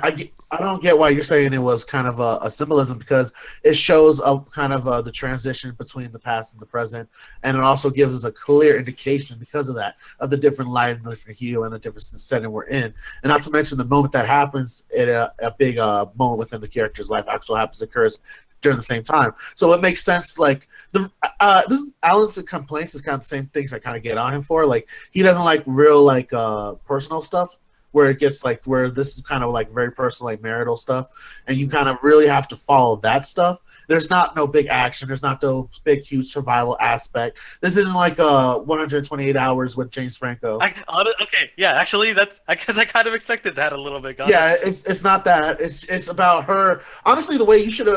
I don't want to tell you how you think, but this is how it would help me with the movie. and how I came to the movie in this kind of state of mind, you should think of this as her basically dying. Because Yeah. that was honestly, before she gets out of there, that's what was happening. She was not really being successful in a lot of her ways of trying to escape instead of certain aspects. And when she, started to have those dreams, I assumed it was her own subconscious trying to come to terms with things that happened in her own past. And that's why there was a lot of use of some symbolism and, a lot of, shots where they just kind of zoomed in on certain aspects that kind of hinted with her. Which, if they didn't do that and kind of build up those slow aspects, a lot of those jump scares wouldn't have been affected. It would just been like a regular horror movie. And the one thing is too is like personal stories aren't a problem because again, there's a bunch of stuff like The Martian. I know it's not exactly the same kind of premise of the movie, but to me, like, was much kind of more interesting because it's like, I guess with those situations to me, but it was more this is more stationary, where The Martian is more activity going. Yeah. To me, the simple thing, the only thing I really kind of accepted from the movie was I wanted to know how she would get out of this situation because it seemed basically impossible. And to me, I felt the movie was not concerned with that. It was mostly concerned with the psychological stuff, and to me, I just wasn't as interested with that psychological stuff. I like psychological mind breaks. Like I have no problem with that, or even personal stories. I'm perfectly okay with that. To me, it's like I felt like it was a bit like, I don't know. I just don't feel like anything was as engaging as when she was trying to get out. Like, to me, nothing was more engaging than the premise. And I feel like you make a great point there because, like, here's the thing. For me, it was engaging, so I totally, like, I disagree in that sense. But, like, at the same time, like, even if I was entertained, the one thing that it does is, like, just, because nothing's really, like, you don't get so deep into something, and no character is that likable where you fucking love the shit out of them. But the thing is, you get so much information in such a small amount of time, and it's done with editing, it's done with fast, like, overlapping dialogue, and there's so much shit there. Like, for one, there's even parts where she's bringing up certain things about her past, and the husband's like, wait, what? Wait, I didn't know this. So now you got a question there, like, how does he not know? And is there more that he doesn't know? And was this another man in her life, or was it a family member, or was it, is she bad? Is she doing something rough? What was up with the husband? Was she out cheating on her or something? There's a whole thing about, like, him sexually performing, and, like, they even tell you some kind of, like, backstory on, like, how they haven't been intimate in a while too. So you get, like, even after the dude dies, you start realizing why they're there in the first place. You know what I mean? Like, there's things that are left out at points that you find out later, and it's almost like, like Quentin Tarantino does a thing with Pulp Fiction, and, like, certain puzzle pieces kind of, like, connect at the end. It's like, oh, there you go, you finished the story. You just told this in weird, like, anthology type things here. This movie does it, like, with dialogue, like anthology dialogue, while throughout the movie you're watching it chronologically correct. You're watching it as it just continues on, but yet you find things out of order. So by the time the movie is done, you felt like, man, good thing I stayed till the end because now I got the whole picture. If I would have quit, like, in the middle or something, or would have left to go drink something, I would have missed a huge plot point. And it makes you want to watch it again. I don't want to watch it again because it made me feel so fucked up. But I feel like if I did watch it again, it's like Training Day where you just start noticing little tiny things. Sure. You know what I mean? Like, shit like that. But what were you going to say, Justin? Well, I was just going to say that I can see Alan's viewpoint in the sense that this movie is not concerned with the escape. This movie, from the beginning, makes it very clear that the psychological stuff is the forefront. Like, her being trapped is a metaphor. Like, everything about her escape is a metaphor. Even the fact that why she's married to Bruce Greenwood, the fact that she's clearly married to someone who's an older person, and that the way that she reacts when he starts saying, like, call me daddy and that kind of stuff. Like, this whole thing is, all about those psychological issues. So I can see where the complaint comes in for that. But I do feel like I agree with Nick in the sense that all this is building up to how we resolve that internal crisis, and I think that's where really it draws a lot of its power from. Yeah, so, the character in the beginning it ends up someplace completely different. Now, Alan, with that, because I know what we're all going to give it, honestly, because I am literally in love with this fucking movie. I was in love with the book, and I think the movie was better than the book, which never happened to Stephen King. This is the first time I've ever said this, ever. Definitely much better than the book. But, Alan, what would you rate this movie out of 5, man? I'd go 2.5 out of 5 because it's one of those situations where I can't say there's anything bad about the movie. The acting was on par, the dialogue was on par, everything just made sense from start to finish. I can't say there's anything bad about the movie, but it's one of those things where it's like, it's the same thing I said about Spider-Man: Homecoming. There's nothing bad about the movie, but there's nothing that for me was exceptional. Or there's nothing like that was totally like, what the fuck's going on? Like, there's nothing exceptionally good, there's nothing exceptionally bad. It was perfectly subpar. So I'd honestly give this a situation where it's a rental. Watch it with friends. You might have, have a bunch of people in the room so you can discuss it. Because to me, the most enjoyable part of the movie was when it ended and we were all talking about theories and stuff. Because I started thinking about it more. Even now, I'm thinking about it. But I still was painfully bored through this, but if you have a bunch of people around you, you might be able to get through it. Like, finish the movie to have your own opinion of it, but watch it with people. You'll enjoy more if you're watching it with other people. Yeah, and especially when you get someone like Allie in there where she's like, no. Like We were all freaking out at that fucking part. Oh, Like, yeah, even come on. me. Yeah, That all of was us were brutal. freaking yelling. Like, let's not. Man, I gotta say, she sold that scene too. Carly Oh, Gugino. oh man, Man, yeah, she was dude. like, this is probably the best I've seen her act in anything. I Like, totally agree. she is so good. Like, I wouldn't be surprised if she got some sort of nomination. Like, man, that I'm not gonna give an one Oscar scene, nomination. I'm not gonna say what. I didn't say Oscar. I just said nomination. Oh, okay. But no, like that one scene. If you've seen the movie, you know what I'm talking about. Mm-hmm. Like, I was just saying I was hurting. Yeah, no, I was feeling that shit, dude. And even after it yeah. happened, I was Too. still feeling it. Oh yeah, me too. Yeah. It wasn't short. Like, usually those things would be set, but it was long. Like, it wasn't like, oh, we're gonna do this really quick. It was like they dragged it out. They Like, wanted to you make felt- sure you felt the pain. Plus, it was done in real time too. So as she's like walking away from whatever that situation was, it was like that's how it would really happen. Like in real life, with Die Hard or something big happens, and then he moves on, and we get to the end. That shit was like, nah, people. When you get hurt in real life, you do It not fucking just do sucks. something else. Like it hurts for quite a while until you're saved.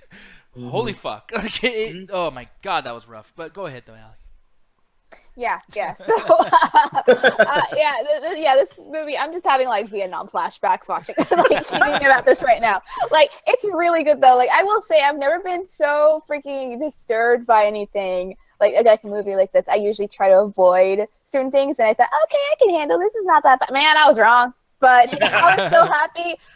I watched it. I mean, it's really good. If it made me feel this way, like I'm thinking about it right now, and I might need to sleep in my mom's room again tonight. Like, or think about it. I didn't sleep with her the other night, but I'm like, yo, seriously, if I start thinking about all the freaking stuff that was happening, I might just like have to sleep with the lights on.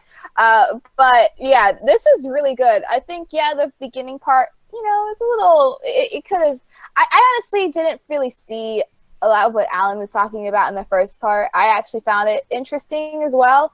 I could see what he's coming from though. But yo, seriously, I think this is great. It's not too long. Yeah, it's not an ounce of fat on this. Yeah, and like I said, yeah, I gotta say, like, yeah, like it's really fun to watch with a bunch of people. So I'd give it like 4.5 stars. All right, Ganja Guru, what do you feel, sir? I agree that the beginning was a little bit slow, like maybe the first 30 minutes, 45 minutes when it started to pick up. But overall, the film is actually great. I don't know what Birdman is talking about when he's talking about 2 out of 5. This movie's clearly at least 3 or 4 when it comes to it. I think that's your own personal bias when it comes to movies that don't have constant entertainment going, and you have to just build on slow impulse. Because That's a fucking blanket ass statement, man. No, because I've noticed this with you, like with a bunch of movies we've watched before in the past, where if they're not constantly just having like action or something going on, and it's just human dialogue or people just trying to talk or like having a regular day, you tend to zone out. You want constant stimulation. I get that. Okay, man, that's a fucking triggered blanket ass statement. I show those movies because I don't know what you guys like. I show you action movies. Why you take that as an insult? It's just like not your cup of tea. No, because that's Not- the thing. Yeah, but God just bring a blanket ass statement of, oh, I say I'm getting why you don't like it. But my point of view, if you come at this like from how I watched the film, like almost like a survival movie where it was based on someone who's not actually going to survive and it's the last moments of someone, you would get this movie 100% and you actually will enjoy all of the, I guess, paranormal stuff and all the extra stuff that comes with the flashback because you get this is a person's finals moment. So I give this like a 4 out of 5. Yeah, and before I give it to Justin, I'm going to go and give mine really quick because here's the thing. You know what you said about Alan right now? That's me. Like, I know. The thing is, you know, and I'm not offended by it because you're absolutely right. If you were talking about me, and I actually kind of agree with Alan, but hey, that's just our own opinion. Man, Like, I don't feel like you should be Not- upset.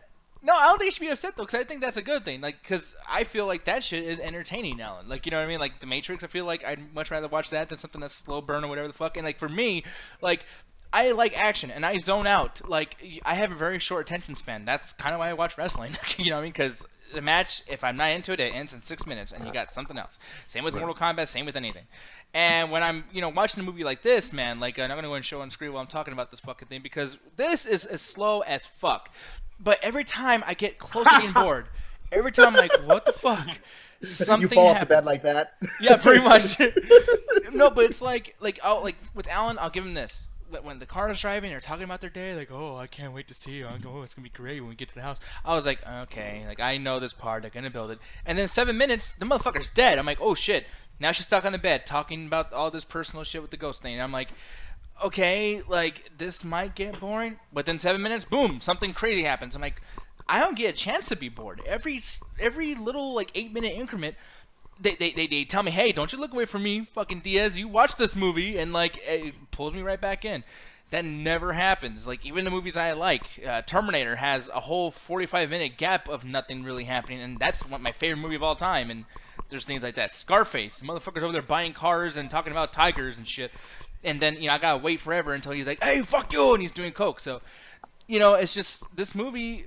Granted, there's really nothing happening. She's on a fucking bed, but as far as plot story or story arcs and everything, like this is a busy fucking movie. There's not an ounce of fat. Every bit of dialogue is used in the movie somehow. I fucking love this movie. 5 out of 5 for me, dude. I fucking love this movie. I love it. Justin, take it away, sir. Well, I mean, I don't fault Alan completely if he was a little bored. I did have a few moments where the movie, it didn't drag, but it didn't catch my interest as much as I hoped. Where it's like, okay, I'm starting to wonder. Oh, then like you said, like the moment when I started to get a little bored, something would happen. I'm like, okay, now I'm awake again. There's not a lot of humor in this movie, too. To be fair, I mean, there's one great laugh I got in the beginning when there's the fake out escape that happens, and I audibly laughed out loud at that one because it made me think of a Dragon Ball Z abridged joke that happened. I'm just like, okay, that's totally what that was.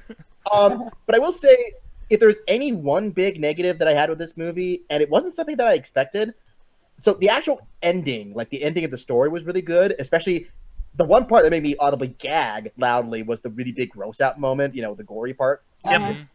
I had to look away for a moment. But the epilogue scene, I thought wasn't all that great, especially the big reveal of the epilogue. Where I'm like, that would have been better left unexplained, I think. But I think you needed that. No, honestly, like that's what got me disturbed more. Like when we talked about it more. Yeah. No, go. Sorry. Well, actually, are we at free range? And Allie, I'm gonna let you be the judge of this, but are we at free range to literally say what it is, actually? Because I mean, we are at the end of the show. No, don't do it. No, I feel like there's not enough people have watched it yet. Yeah. Okay. But you need that. You need an epilogue scene because if you don't, then you have no idea what was real and what wasn't. But with that epilogue scene, it explains a lot of what's going on. But I kind of like the fact that it wasn't explained until that part happened. I feel like it would have been more powerful if it was like they never gave a definitive answer. Like there's still the possibility that it was one or the other, and then for them to go, no, it was very definitely this. I thought that was a little weak. But other than that, I think this was really, really well done. I agree with Ali. This is the best thing Carla Gugino's ever done. Like she totally committed. Like apparently, I heard they pitched it to a bunch of actresses, and they're all like, I don't know. And then when Carla Gugino got the script, she's like, ooh, what if we did this and this and this? And they're like, yeah, she's perfect for the part. She gets it. Yeah. But she's great. Bruce Greenwood's great. Even the surprise cameo of the person who's involved in that reveal, where I'm like, oh, it's that guy from that TV show I've seen. Yeah, I was saying that shit too. I was like, oh my god, like, Ganja even remembers a person too, so that's just awesome. Wait, So tell me afterwards, I'm gonna give I don't remember. Oh yeah, no, I'll tell you afterwards because it's a big spoiler for people if they want to know. But I will give it 4 out of 5. I think this was very, very solidly entertaining. This director, Mike Flanagan, he did Oculus, Hush, the second Annabelle. He's really building a unique profile of horror that I feel like really, really shows off his skills as a director. And this also really makes me excited for that 1922 movie that's coming out in a few weeks, the other Stephen King movie. So I can't wait. It's a good Stephen King year, I think. Yeah, and this is a good year. Yeah. There's adaptations that don't suck ass. And I feel like this is necessary too, especially after Dark Tower, because man, dude, like that Dark Tower really. Is it as bad as they say? Say what? Yes. Is it as bad as they say, Dark Tower? Yeah. Is there at least good action in it? Here's the thing, though. I don't like see you get into that thing, and Justin's here so he can laugh at me. No, but like Justin's here so he can laugh at me. But I actually didn't watch the whole movie. I watched a little bit of a bootleg, and I was like, I quit. I can't. It's not even worth talking about. I couldn't finish it either. So that's me. It's like, here's the thing, dude. I've been dealing with shit. I've been watching a lot of movies. Like, you guys know, you guys look in the Google Docs. I got like 8 fucking movies lined up to review at some point, which I might start doing on the Facebook, Midnight Chat Tech Facebook at some point. Which, by the way, Ganja, we will talk about that right now.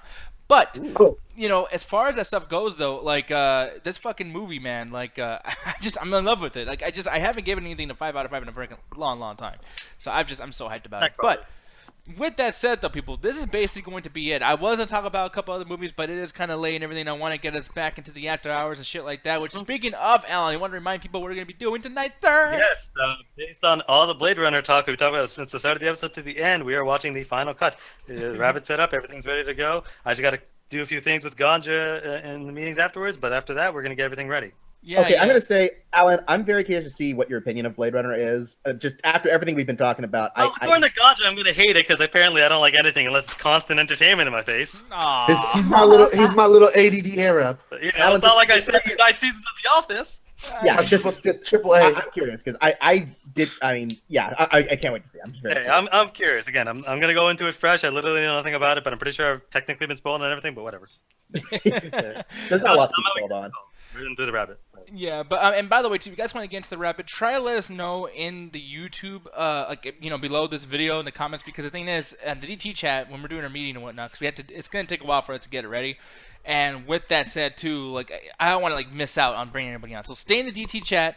Or let us know you want to get in with the YouTube comments, and we'll find a way to get your ass in. Because the way they can get inside to the YouTube comments, especially if they're in the chat right now, I usually always do this every week.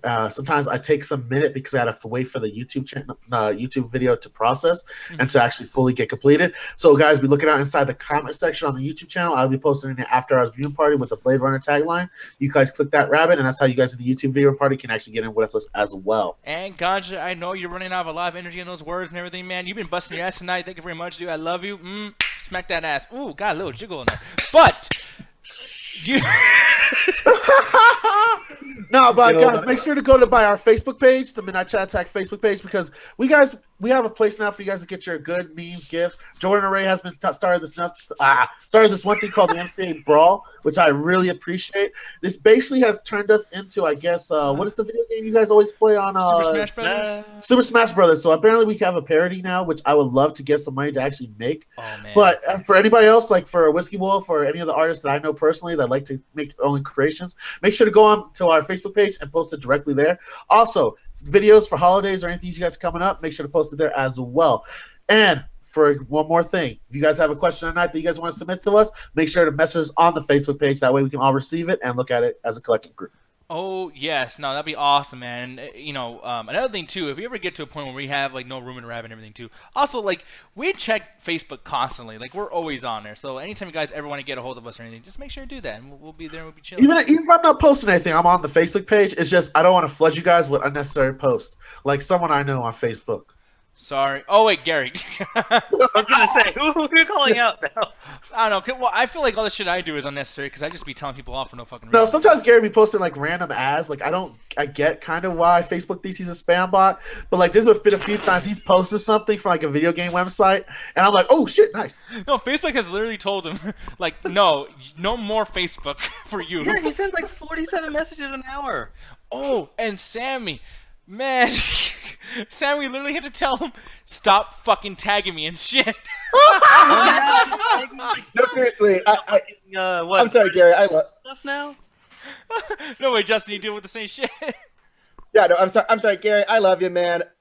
I don't want to see any more of your Friday the 13th videos. I'm sorry. I've been tagged every single one. Okay, I love it. I don't want to fucking see that shit either. I'm sorry, man. It's not you, Gary. We have our own problems. I just think the game fucking sucks. I'm sorry. And Gary, I'll tell you, I want to see all of them one day. I don't know if I have enough time to get to. By the way, dude. Okay, you know what? Okay, sorry. This is not the Gary fuck Gary hour or whatever. I do want to say one more thing, Gary. Jason doesn't say bitch. When you do the gameplay videos and you keep saying, "Come on, bitch, come here, bitch, I got your head, bitch."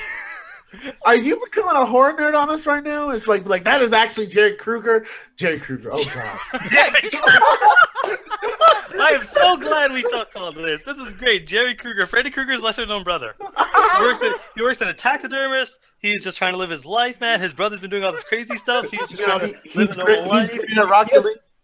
He married a nice woman, Oh, Betty damn, Kruger. gotcha. We gotta fucking go there. Yeah, his big thing is he has bladed toes. Like, instead of a claw, like he has a bladed shoe or something like that. Oh, All right, man. on that note, Nikki D, are you ready to end Oh, this bitch? we are out of here, man. People, thank you very much for watching. On 3, 1, 2, 1. 3.